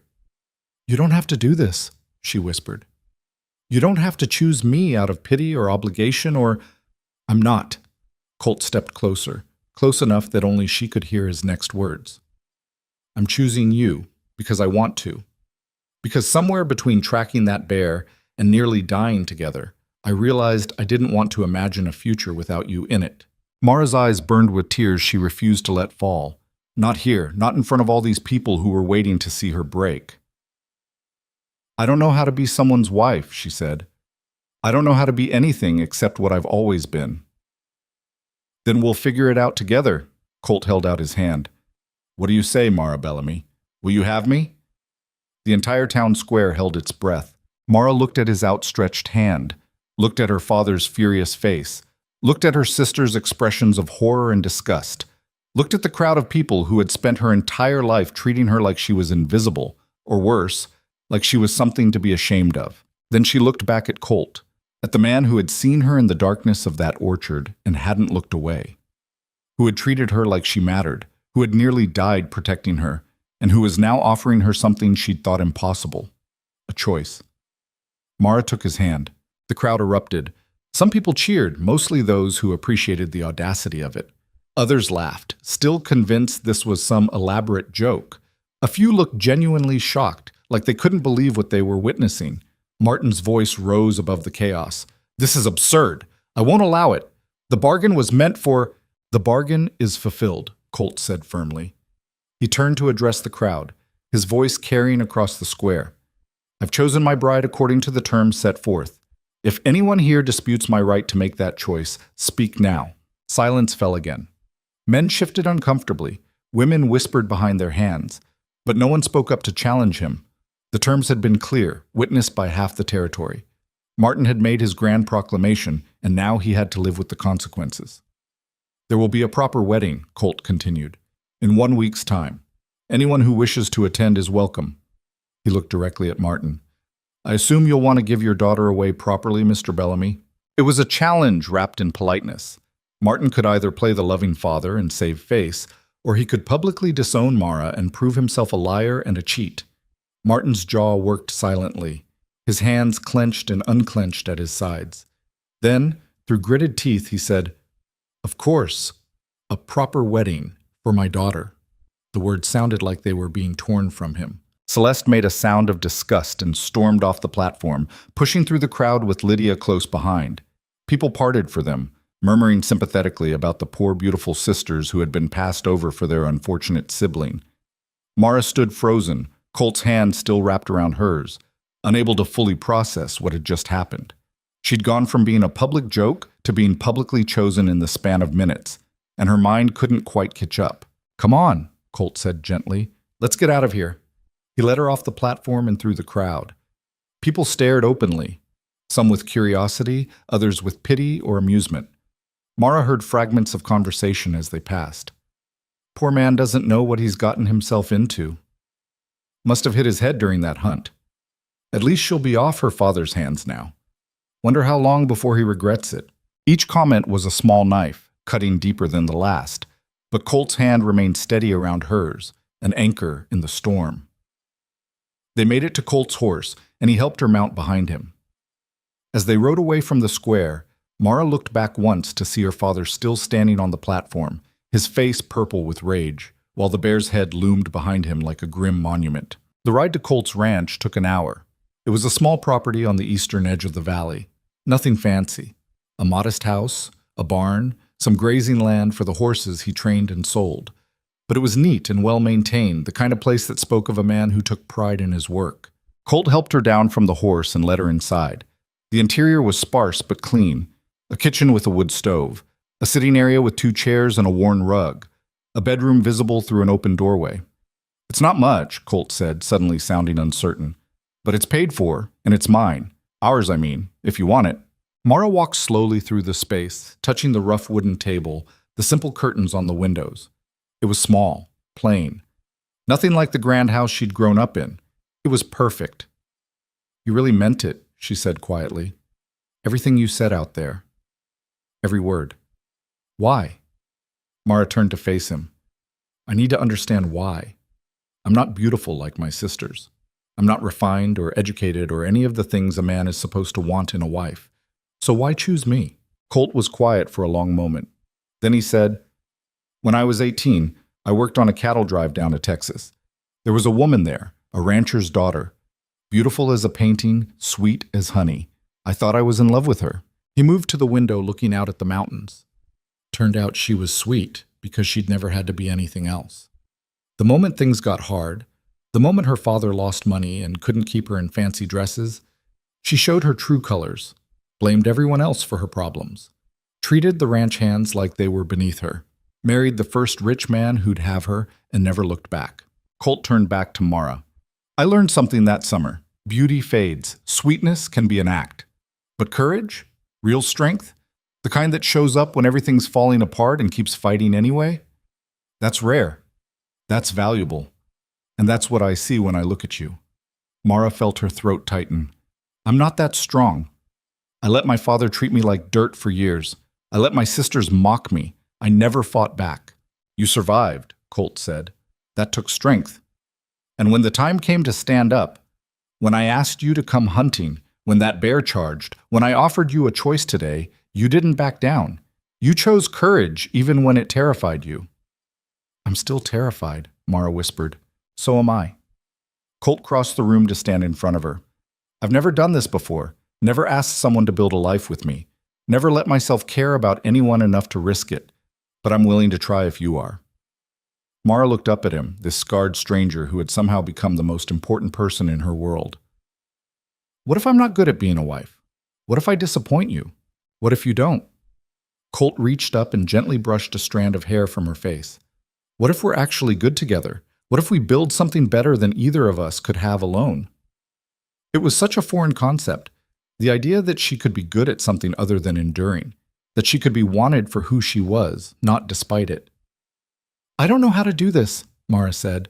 Neither do I, but we've got a week to figure it out before the wedding. Colt's mouth quirked into a small smile. And if we can survive a bear hunt together, I figure we can survive just about anything. Despite everything, Mara found herself smiling back. That's a low bar. I'm a simple man with simple standards. They stood there in the fading afternoon light, neither quite sure what came next, but both willing to find out. You should go back to the house, Colt said finally. Get your things. Say whatever goodbyes you need to say. Then come back here, and we'll start planning the wedding. My father's going to make this as difficult as possible. Let him try. Colt's expression hardened. He made his bargain in front of witnesses. He can't back out now without destroying his reputation, and that's the one thing Martin Bellamy cares about more than anything. Mara knew he was right. Her father would rage and scheme and make everyone around him miserable, but he wouldn't risk being seen as a man who broke his word, not in a frontier town where a man's honor was everything. I'll come back tomorrow, she said, with my mother's things. Your mother's things? The only possessions I care about. Her books, her journals, the seeds she saved from the original orchard. Mara's voice grew quiet. She wanted to expand the orchard someday, plant different varieties, create something lasting. Then we will, Colt said. We've got land here. Not as much as your family's property, but enough. We can plant an orchard together, make her dream real. The tears Mara had been holding back finally spilled over, but they weren't tears of sadness or shame. They were something else entirely. Relief, maybe. Or hope. Colt pulled her into his arms, and Mara let herself lean against him, feeling the solid warmth of another human being who actually wanted her there. Thank you, she whispered against his chest. For what? For seeing me. His arms tightened around her. Always. The ride back to the Bellamy house felt like traveling to a different world. Mara had only been gone a few hours, but everything had changed.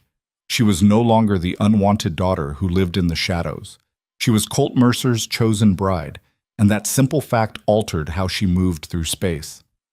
The house was dark when she arrived. No welcoming lights in the windows, no sounds of her family going about their evening routines. Mara dismounted and approached slowly, a knot of dread forming in her stomach. The door burst open before she could knock. Celeste stood in the doorway, her beautiful face twisted with rage. How dare you show your face here? I live here, Mara said evenly. Or I did. I came to collect my belongings. You humiliated us, Celeste's voice rose to a shriek. Do you have any idea what people are saying? They're laughing at us, Mara, laughing because the ugly sister got chosen over us. I didn't ask to be chosen. You must have done something, said something to manipulate him. What did you promise him, Mara? What did you do out there in those woods? The implication was clear and vile. Mara felt her face burn. I hunted a bear, that's all. Liar! Celeste stepped forward, her hand raised to strike, but a voice from inside the house stopped her. Enough, Celeste. Their father appeared in the doorway. He looked older than he had that morning, his face haggard and drawn. The smell of whiskey hung heavy around him. Let her in, Martin said. Let her collect her things and go.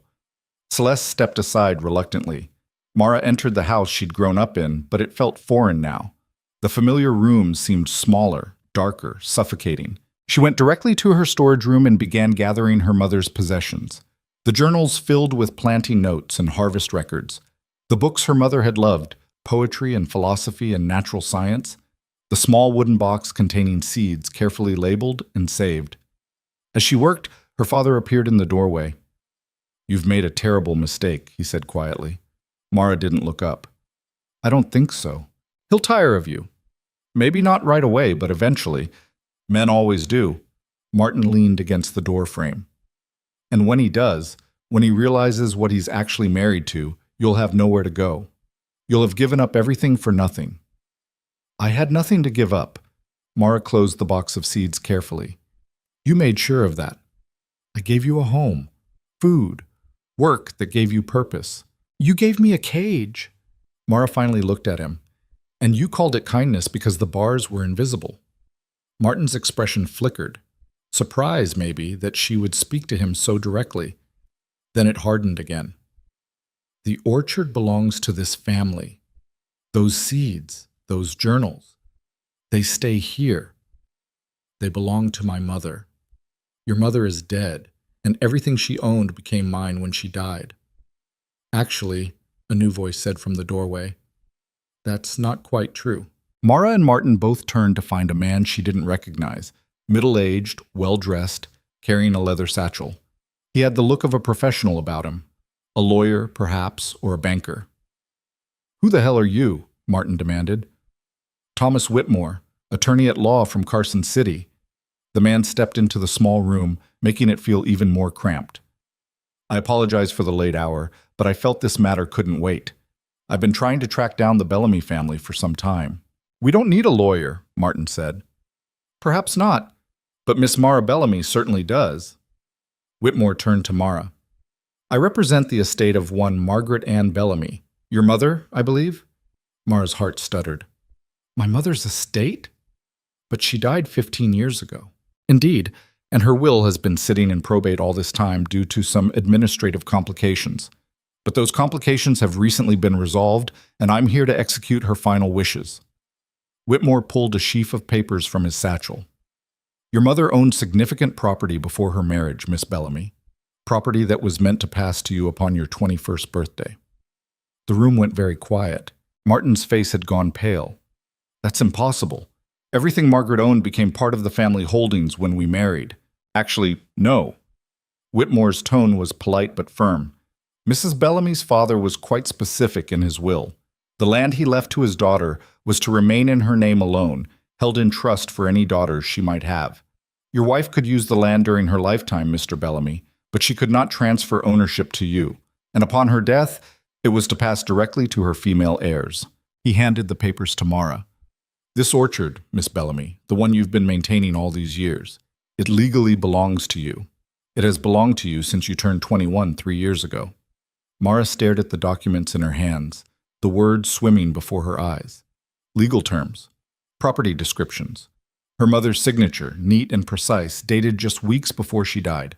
"That can't be right," Martin said, but his voice had lost its conviction. "The orchard is mine. I've been managing it for 15 years. Managing it, yes, but not owning it." Whitmore pulled out another document. "I have the original deed here, signed by Margaret's father. The land was never yours, Mr. Bellamy. You've been, in essence, a caretaker, and not a particularly good one, from what I understand." "This is fraud," Martin sputtered. "This is some kind of—" "This is the law." Whitmore's voice hardened. "And if you'd like to contest it, I'm happy to take this matter before a judge. Though I should warn you, attempting to claim property that doesn't belong to you tends to go poorly in court, especially when there's documentation going back 3 generations. Mara couldn't speak, couldn't move. The papers in her hands felt impossibly heavy, as if they weighed more than the entire world. The orchard was hers, had always been hers, and her father had known. She looked up at Martin, and the guilt written across his face confirmed everything. You knew, she whispered. All these years. You knew it belonged to me, and you kept me working like a servant on my own land. It was for the family, Martin said, but the words sounded hollow. For all of us. I couldn't let you. You were just a child when your mother died. You didn't understand business, or I was 21 3 years ago. You could have told me then. And what would you have done? Run off? Sold the land? You had no idea what you were doing. So you lied instead. Mara's hands trembled, but her voice stayed steady. You let me believe I was worthless, that I should be grateful for the scraps you gave me, when all along I was the owner and you were the thief. Now see here. No. Mara stood up, clutching the papers to her chest. I'm done listening to you. I'm taking what's mine, my mother's journals, her seeds, her books, and the orchard, all of it. You can't just take the orchard. What about your sisters? What about them? Mara's voice cracked. Did you think about me when you paraded them in town and offered them as prizes? Did you think about me when you dragged me onto that platform as a joke? Did you think about me any of the thousands of times you made me feel like I was less than nothing? Martin had no answer. Whitmore cleared his throat. Miss Bellamy, I should mention that as the legal owner, you have every right to remove any unauthorized persons from your property, including family members. The implication hung in the air like smoke. Mara looked at her father, this man who had spent 15 years stealing from her, lying to her, breaking her down piece by piece. She should have felt rage, should have wanted revenge. Instead, she just felt tired. You can stay, she said quietly. You and Celeste and Lydia, until you find somewhere else to go. I won't throw you out in the dark like you would have done to me. How generous, Martin said bitterly. It's more than you deserve. Mara turned to Whitmore. Thank you for finding me, for bringing this information. It's my duty, Miss Bellamy, though I am sorry it took so long. Whitmore tipped his hat. I'll file the necessary paperwork with the county recorder tomorrow. By this time next week, the transfer will be official and public record. He left, taking the suffocating tension with him. Mara gathered the last of her mother's belongings and walked toward the door. Her father didn't move, didn't try to stop her. But as she reached the threshold, he said, He'll leave you, that drifter. Once he learns about the orchard, once he realizes what you're worth, he'll find a way to take it from you, just like I did. Mara paused. Then without turning around, she said, The difference is Colt chose me before he knew about the land, before he knew I was worth anything at all. You never saw me as anything but a resource to exploit. So no, father, he's nothing like you. She walked out of the house and didn't look back. The ride back to Colt's ranch took place under a sky full of stars. Mara's mind spun with everything that had happened, trying to process it all, and failing. The ceremony, Colt's choice. The lawyer's revelation, her father's guilt. It was too much, too big. She arrived at the ranch to find Colt waiting on the porch, a lantern lit beside him.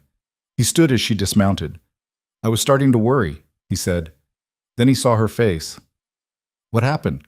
Mara told him everything. The words spilled out in a rush, the lawyer, the documents, the orchard that had been hers all along. Colt listened without interrupting, his expression growing darker with each detail.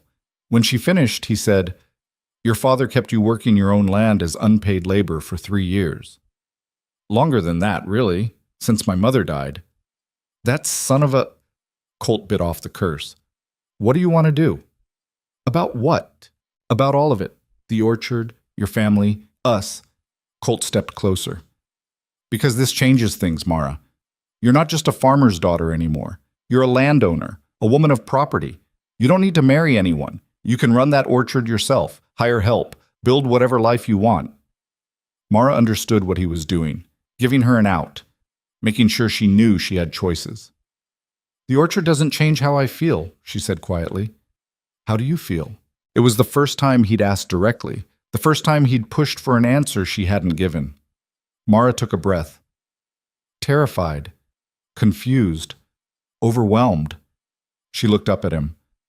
But when I'm with you, I feel like maybe I can handle all of it, like maybe I'm not alone anymore. Colt's expression softened. You're not alone. Not as long as you don't want to be. I don't want to be. The words came easier than she expected. I don't want to go back to that house. I don't want to run the orchard by myself.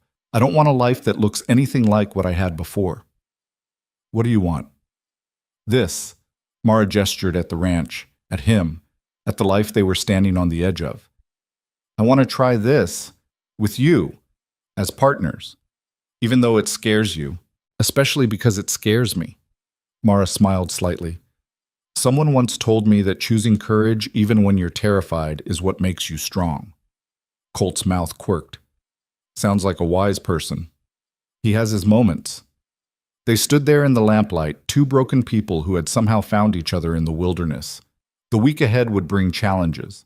A wedding to plan, a family to confront, a whole town's worth of gossip to endure. But for now, in this moment, Mara let herself believe that maybe things could actually work out, that maybe she deserved to be chosen, that maybe, finally, she had found her way home. The news spread through Red Hollow faster than wildfire. By noon the next day, everyone within 20 miles knew that Mara Bellamy, the forgotten daughter, the one they'd laughed at on that platform, was the true owner of the most valuable orchard in the territory. The whispers that had mocked her just yesterday now carried a different tone entirely. Mara heard about it from Mrs. Mackey at the general store, where she'd gone to purchase fabric for a wedding dress. "My dear girl," Mrs. Mackey gushed, her entire demeanor transformed from the cool indifference she'd shown Mara for years. "I always knew there was something special about you. Always said so, didn't I? Such a shame your father kept you hidden away like that. But now everyone can see what I've known all along." Mara doubted Mrs. Mackey had ever said anything of the sort, but she kept her expression neutral. "I need 8 yards of the cream cotton, please, and thread to match." "Getting married in cotton?" Mrs. Mackey's nose wrinkled slightly. "Surely now that you're a woman of property, you could afford something finer. I have a beautiful silk that just came in from San Francisco, perfect for a bride of your standing. The cotton will do. But Mr. Mercer will want his bride to look— Mr. Mercer will want his bride to be comfortable," Mara interrupted quietly. "The cotton, please." Mrs. Mackey's smile tightened, but she measured out the fabric without further comment. As she wrapped it, she said, "I suppose you'll be hiring help for that orchard now?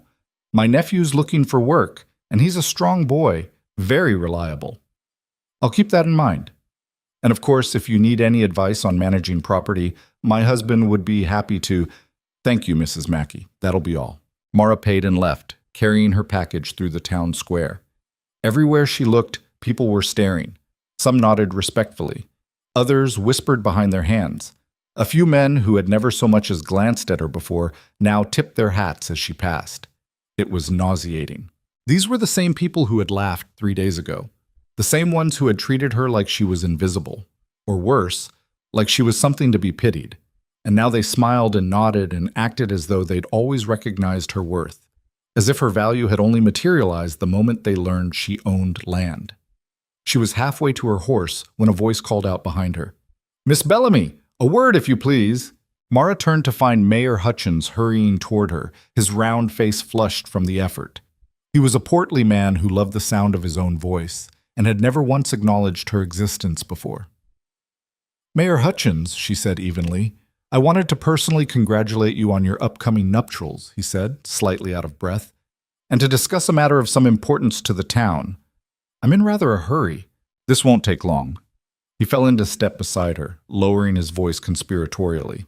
"You see, the town council has been discussing the possibility of expanding our agricultural initiatives. With your orchard being the most productive in the region, we thought perhaps you might be interested in partnering with the town on a cooperative venture." "What kind of venture?" "Well, we'd provide additional resources, equipment, labor, marketing assistance, and in return, the town would receive a percentage of the profits. It would be mutually beneficial, you see. Help you maximize your yields while supporting the local economy." Mara stopped walking.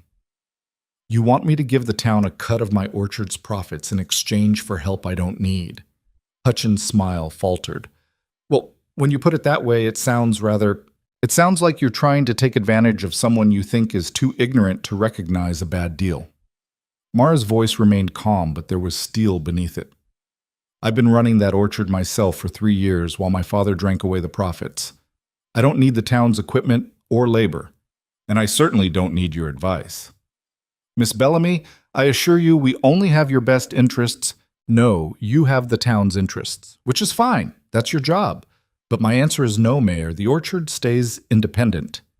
She walked away, leaving the mayor sputtering behind her.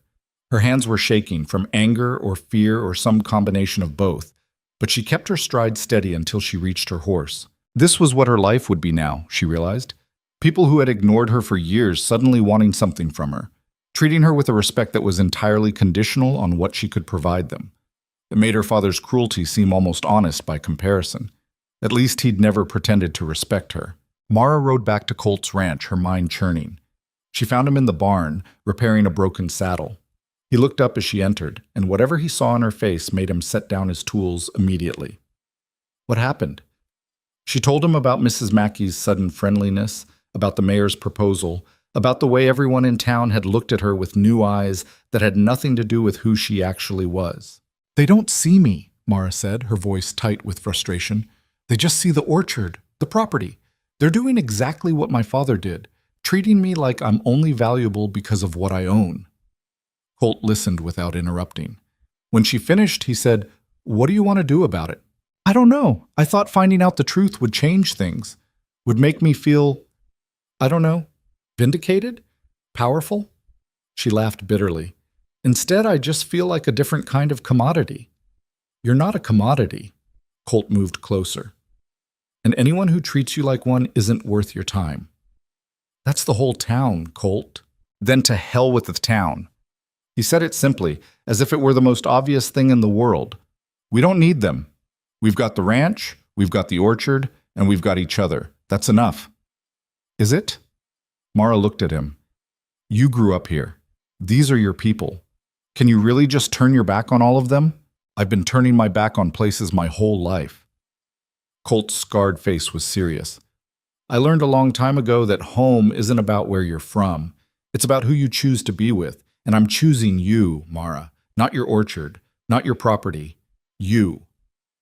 The word settled over her like a warm blanket, pushing back some of the cold anger that had been building in her chest.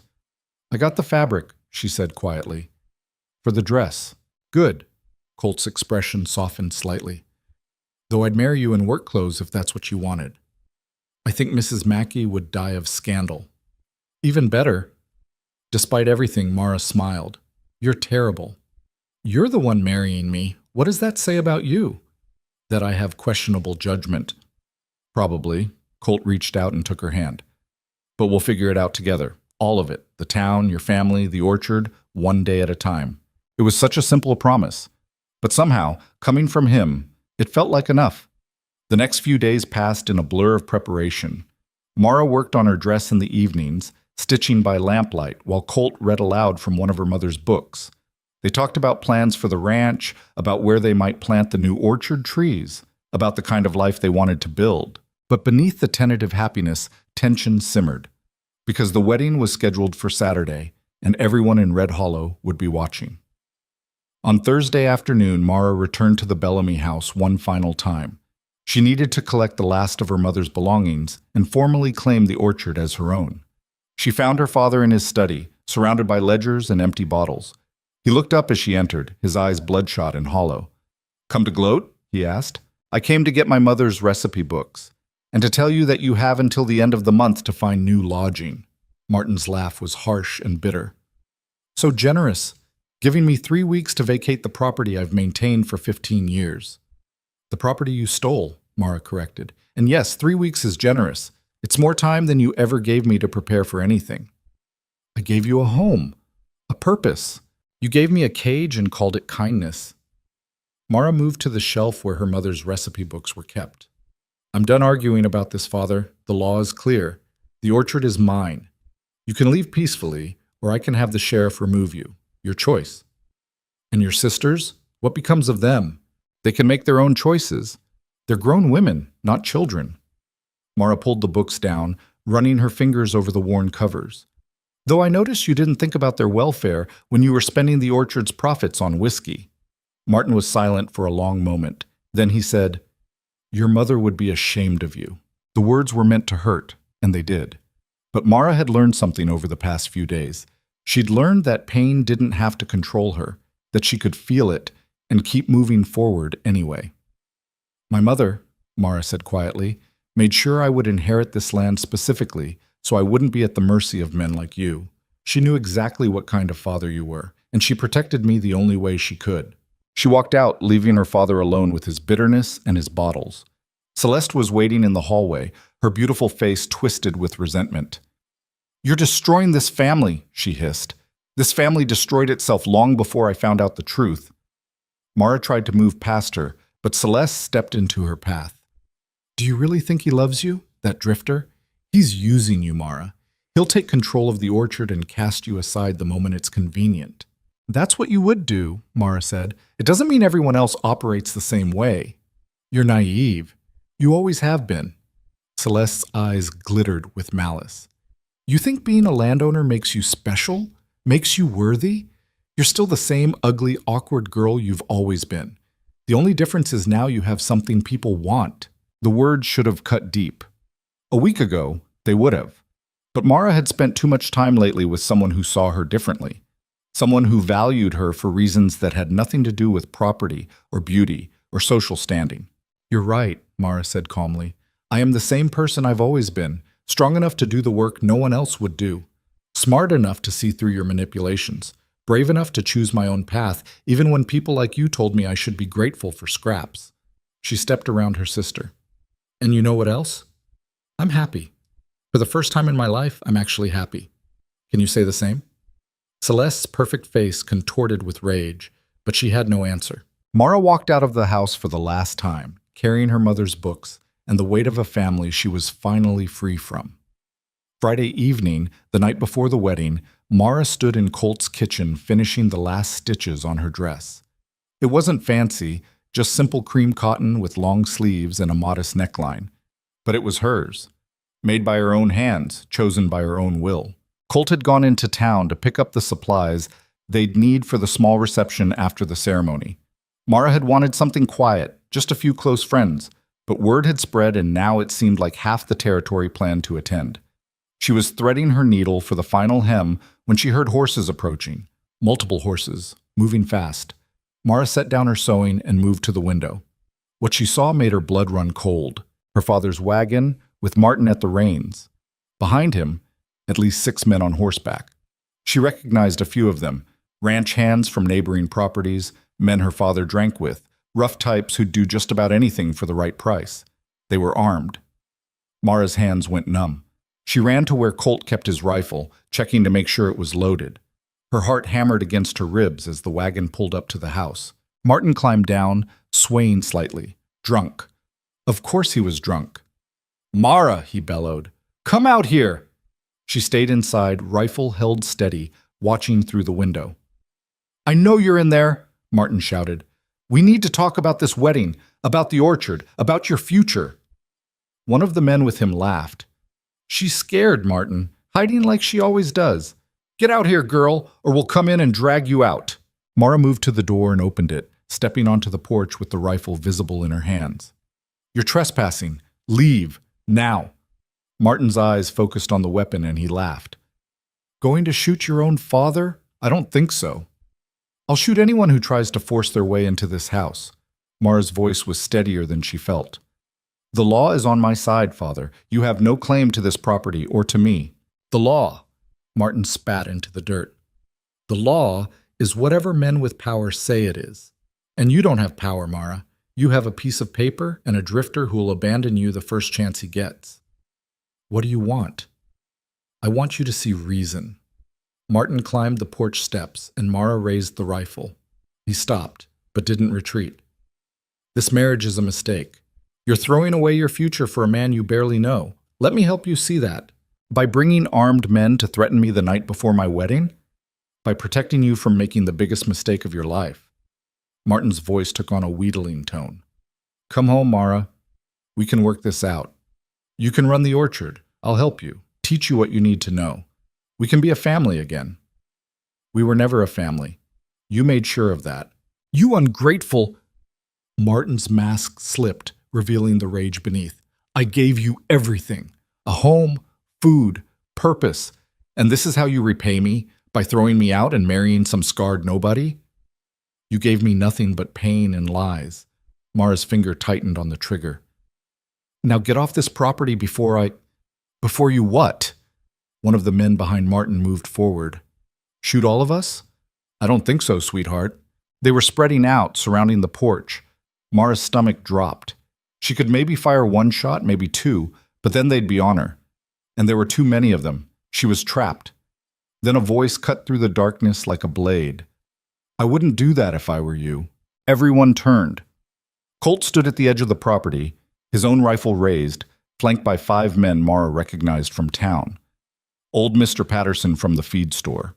2 of the ranch hands who'd helped with the bear hunt. The blacksmith.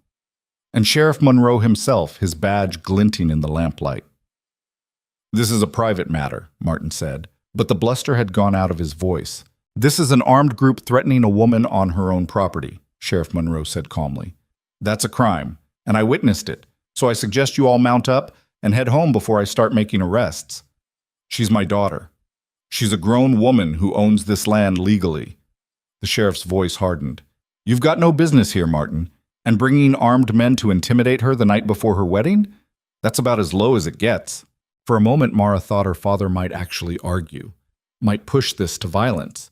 But then he looked at the men flanking Colt, at the sheriff's hand resting casually on his sidearm, and whatever fight he'd brought with him deflated.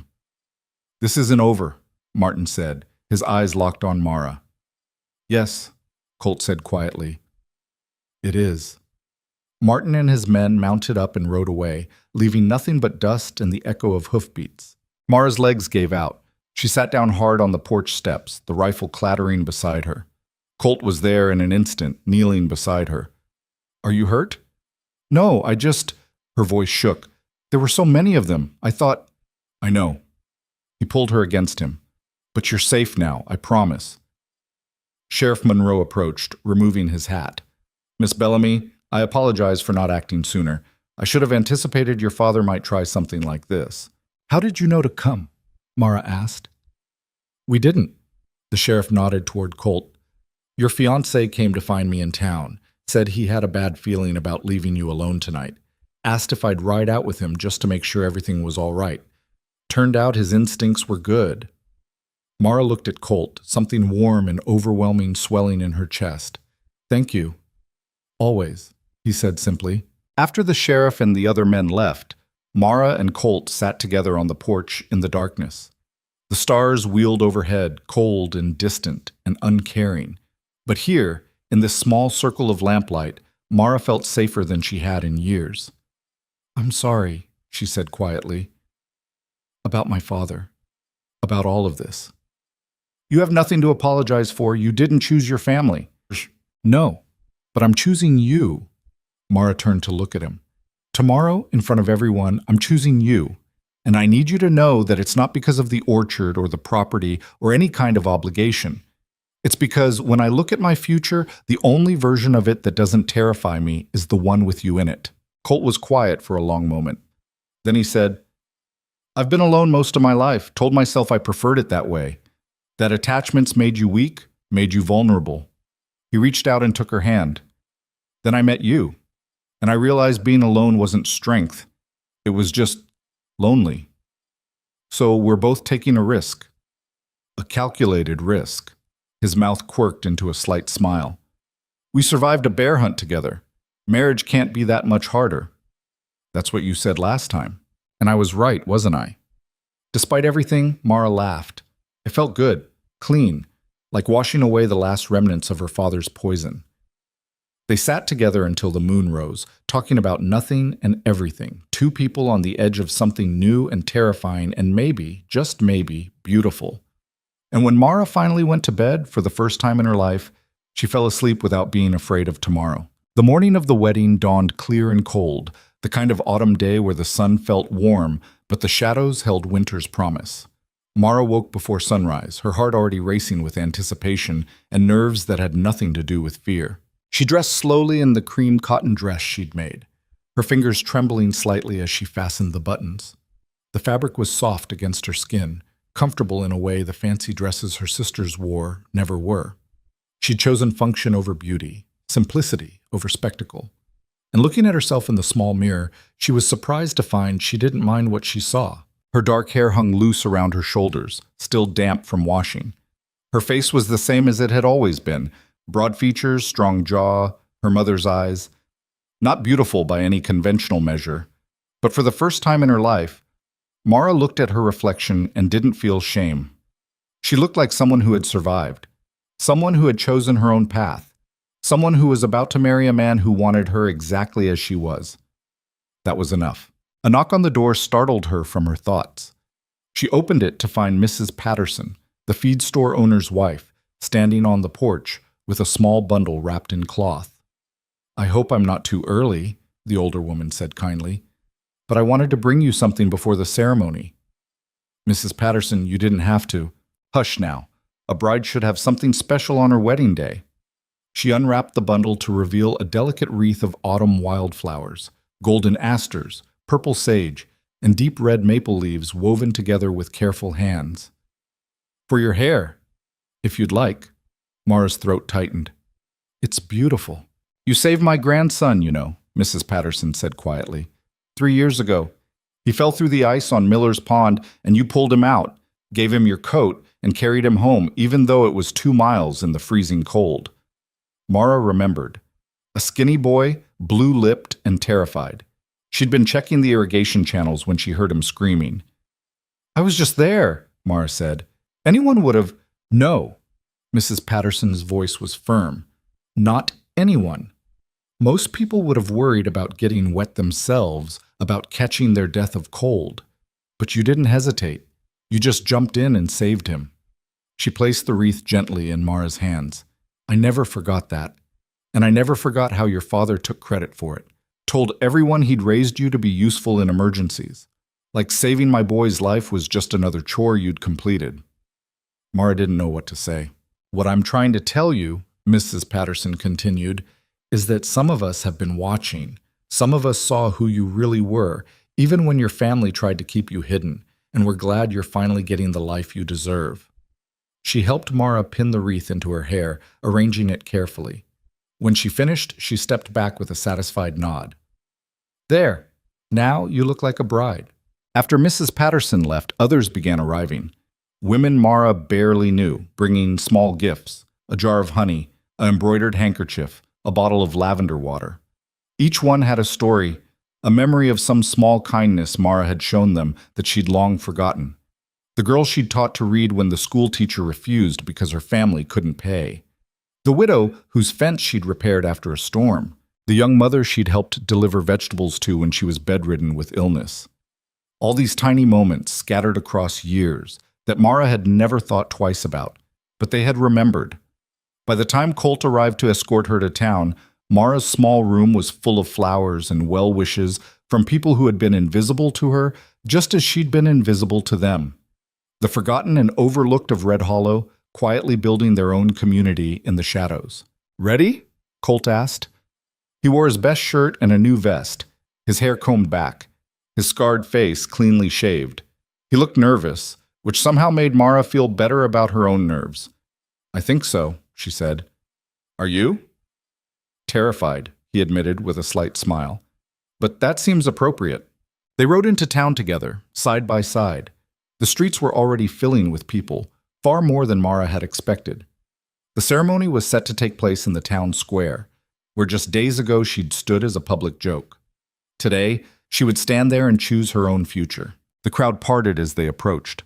Mara saw familiar faces. Mrs. Mackey trying to look dignified, Mayor Hutchins puffing out his chest importantly, Sheriff Monroe standing watch to ensure there would be no trouble. And scattered throughout, the people who had come to her room this morning, the quiet ones who smiled at her with genuine warmth. Her father was nowhere to be seen. Neither were her sisters. Part of Mara felt their absence like a wound. Despite everything they'd done, they were still her family. Some part of her had hoped, foolishly perhaps, that they might come, that they might witness this moment and feel something other than resentment. But their absence was its own kind of freedom.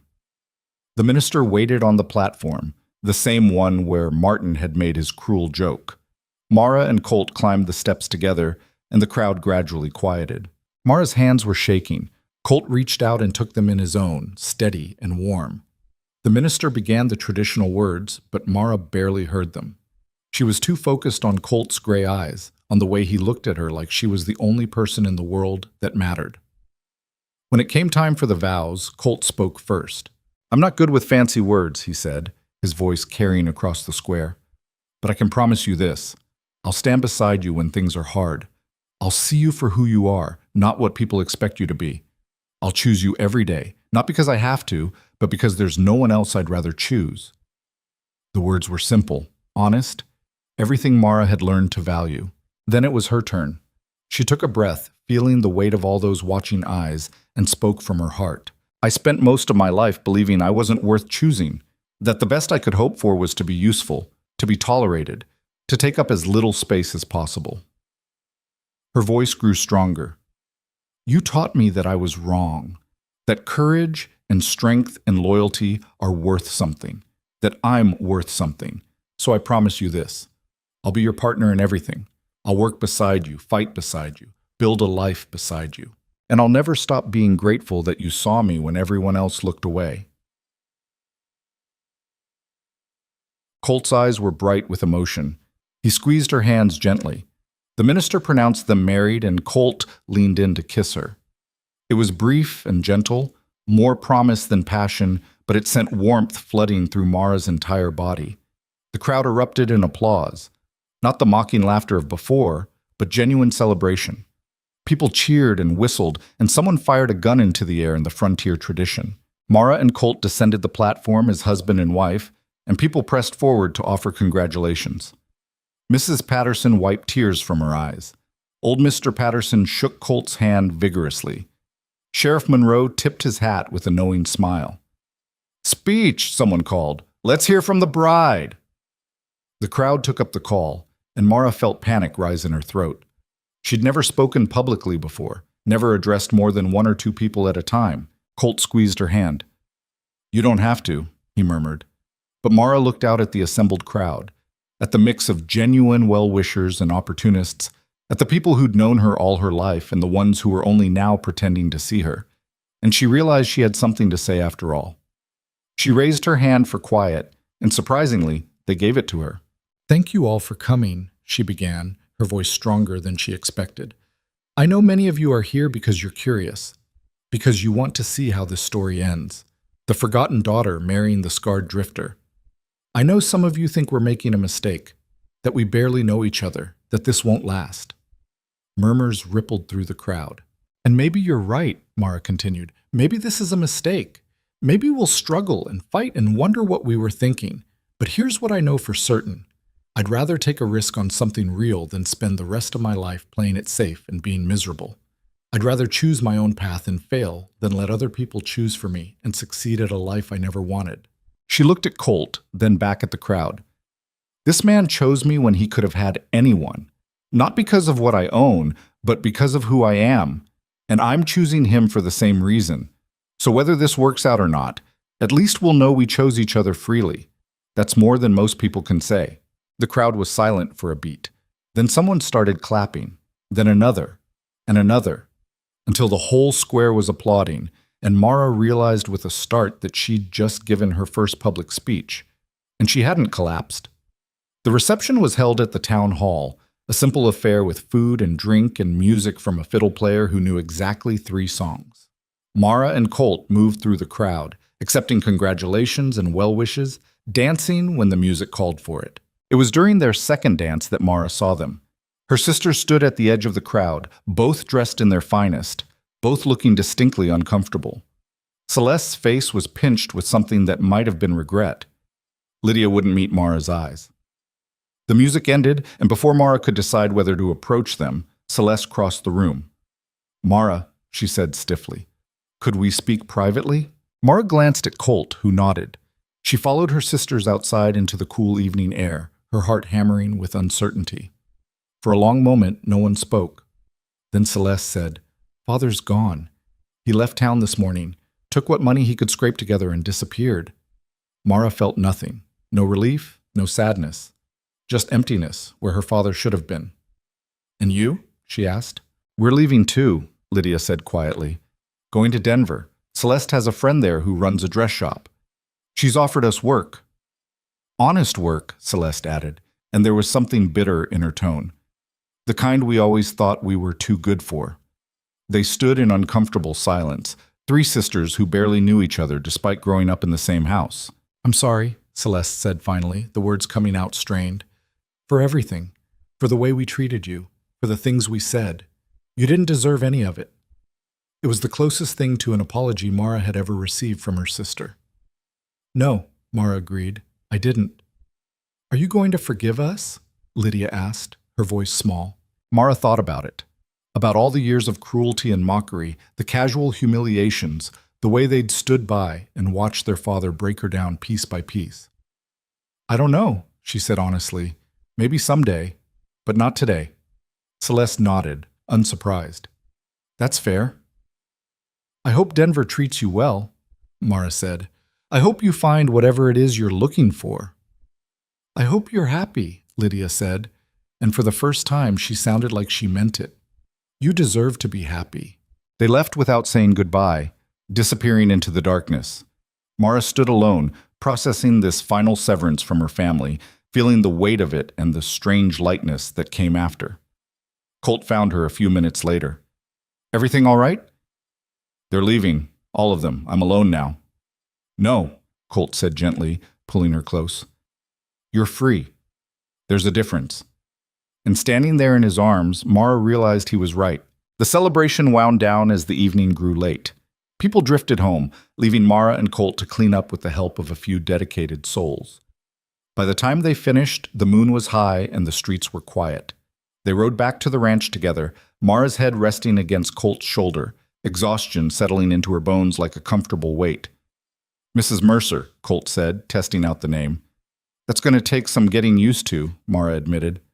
"We've got time." At the ranch, Colt started a fire in the hearth while Mara changed out of her wedding dress. When she emerged in her work clothes, he smiled. "More comfortable?" "Much." They sat together by the fire, watching the flames dance, neither feeling the need to fill the silence with words. Outside, an owl hooted in the darkness. The horses moved restlessly in the barn. The world continued on, indifferent to the small revolution that had taken place in their lives. "What happens now?" Mara asked eventually. "Now we figure out how to run 2 properties. We plant your mother's orchard. We survive the winter.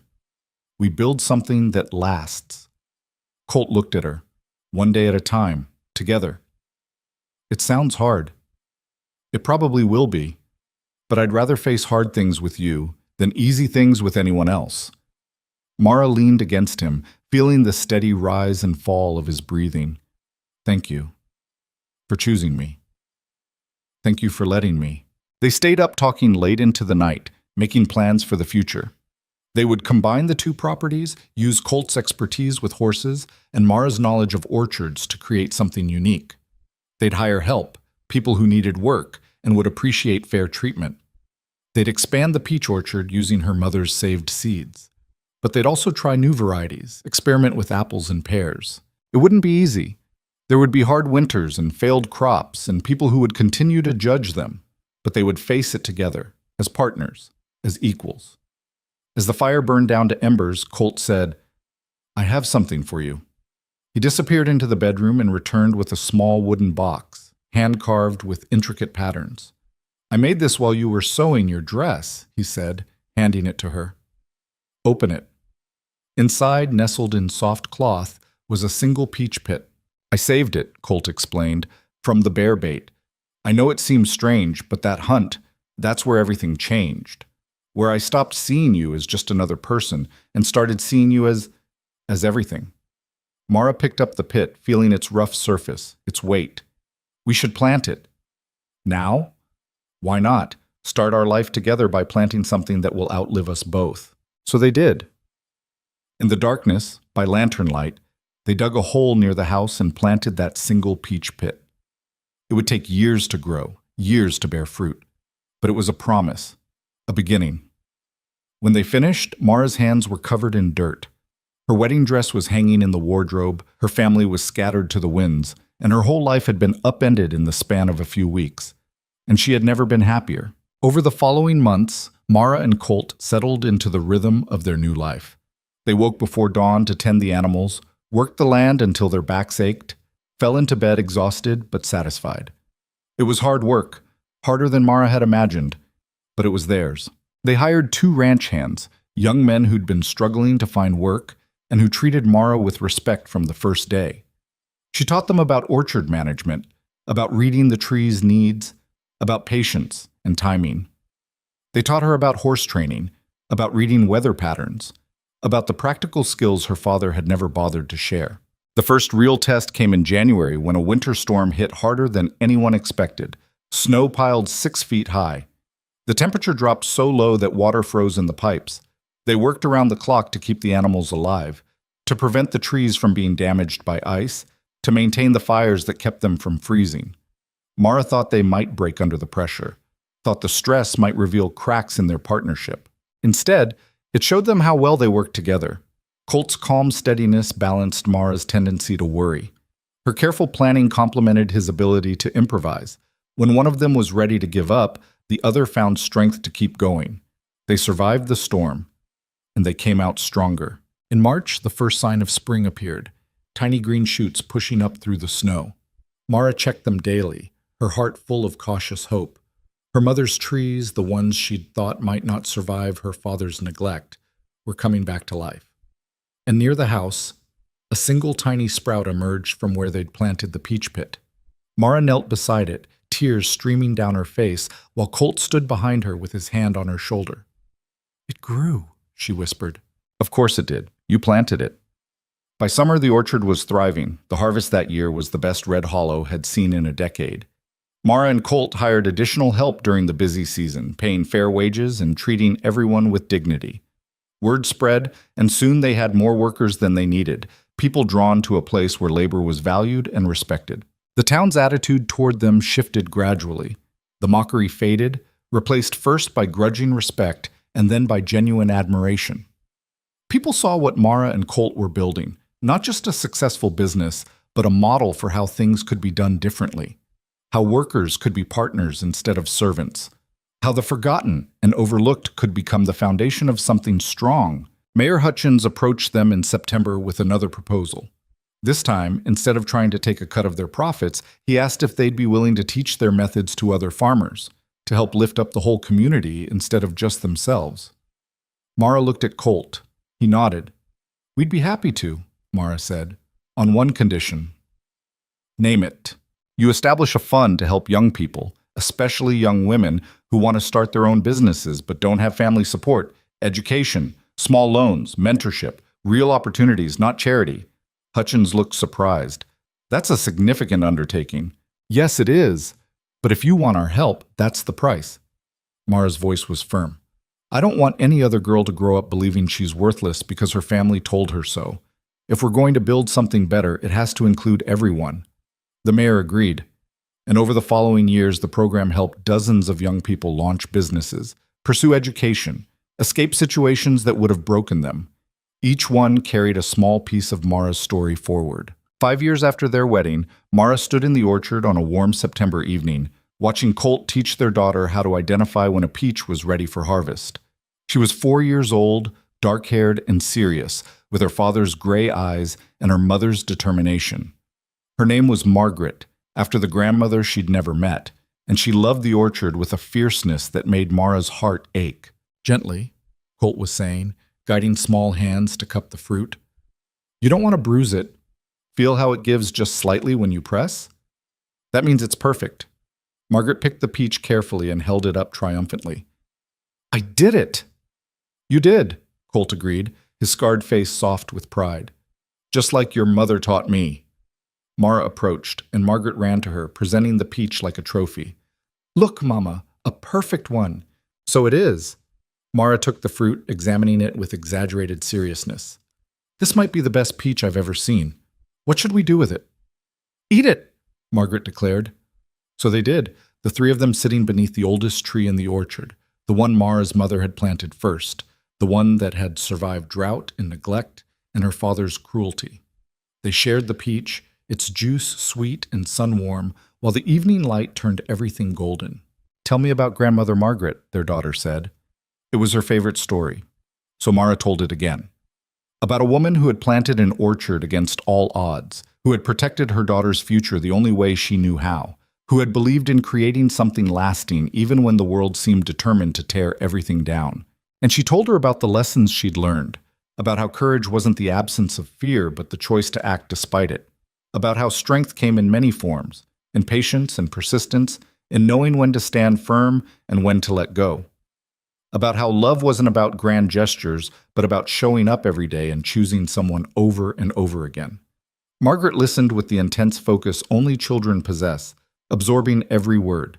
When the story finished, she said, "When I grow up, I'm going to have an orchard too, even bigger than this one."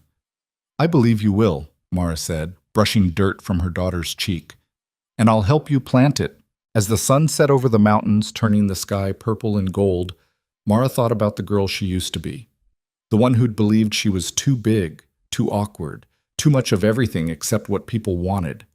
The one who'd made herself small and invisible and grateful for whatever scraps were thrown her way. That girl would never have believed this life was possible, that she could be happy, that she could be loved, that she could build something beautiful and lasting out of the ashes of what had been taken from her. But that girl had also been stronger than she knew. She'd survived. She'd endured. She'd kept her mother's orchard alive through sheer force of will when everyone else had given up on it. And when the moment came to choose her own path, she'd found the courage to take it. Colt's arm came around her shoulders, pulling her close. Margaret ran ahead through the rows of trees, her laughter echoing in the twilight. "What are you thinking about?" Colt asked. "About how far we've come. About everything that had to break before we could build something new." Mara leaned into him. "About how grateful I am that you saw me in the dark and didn't look away. I could say the same about you."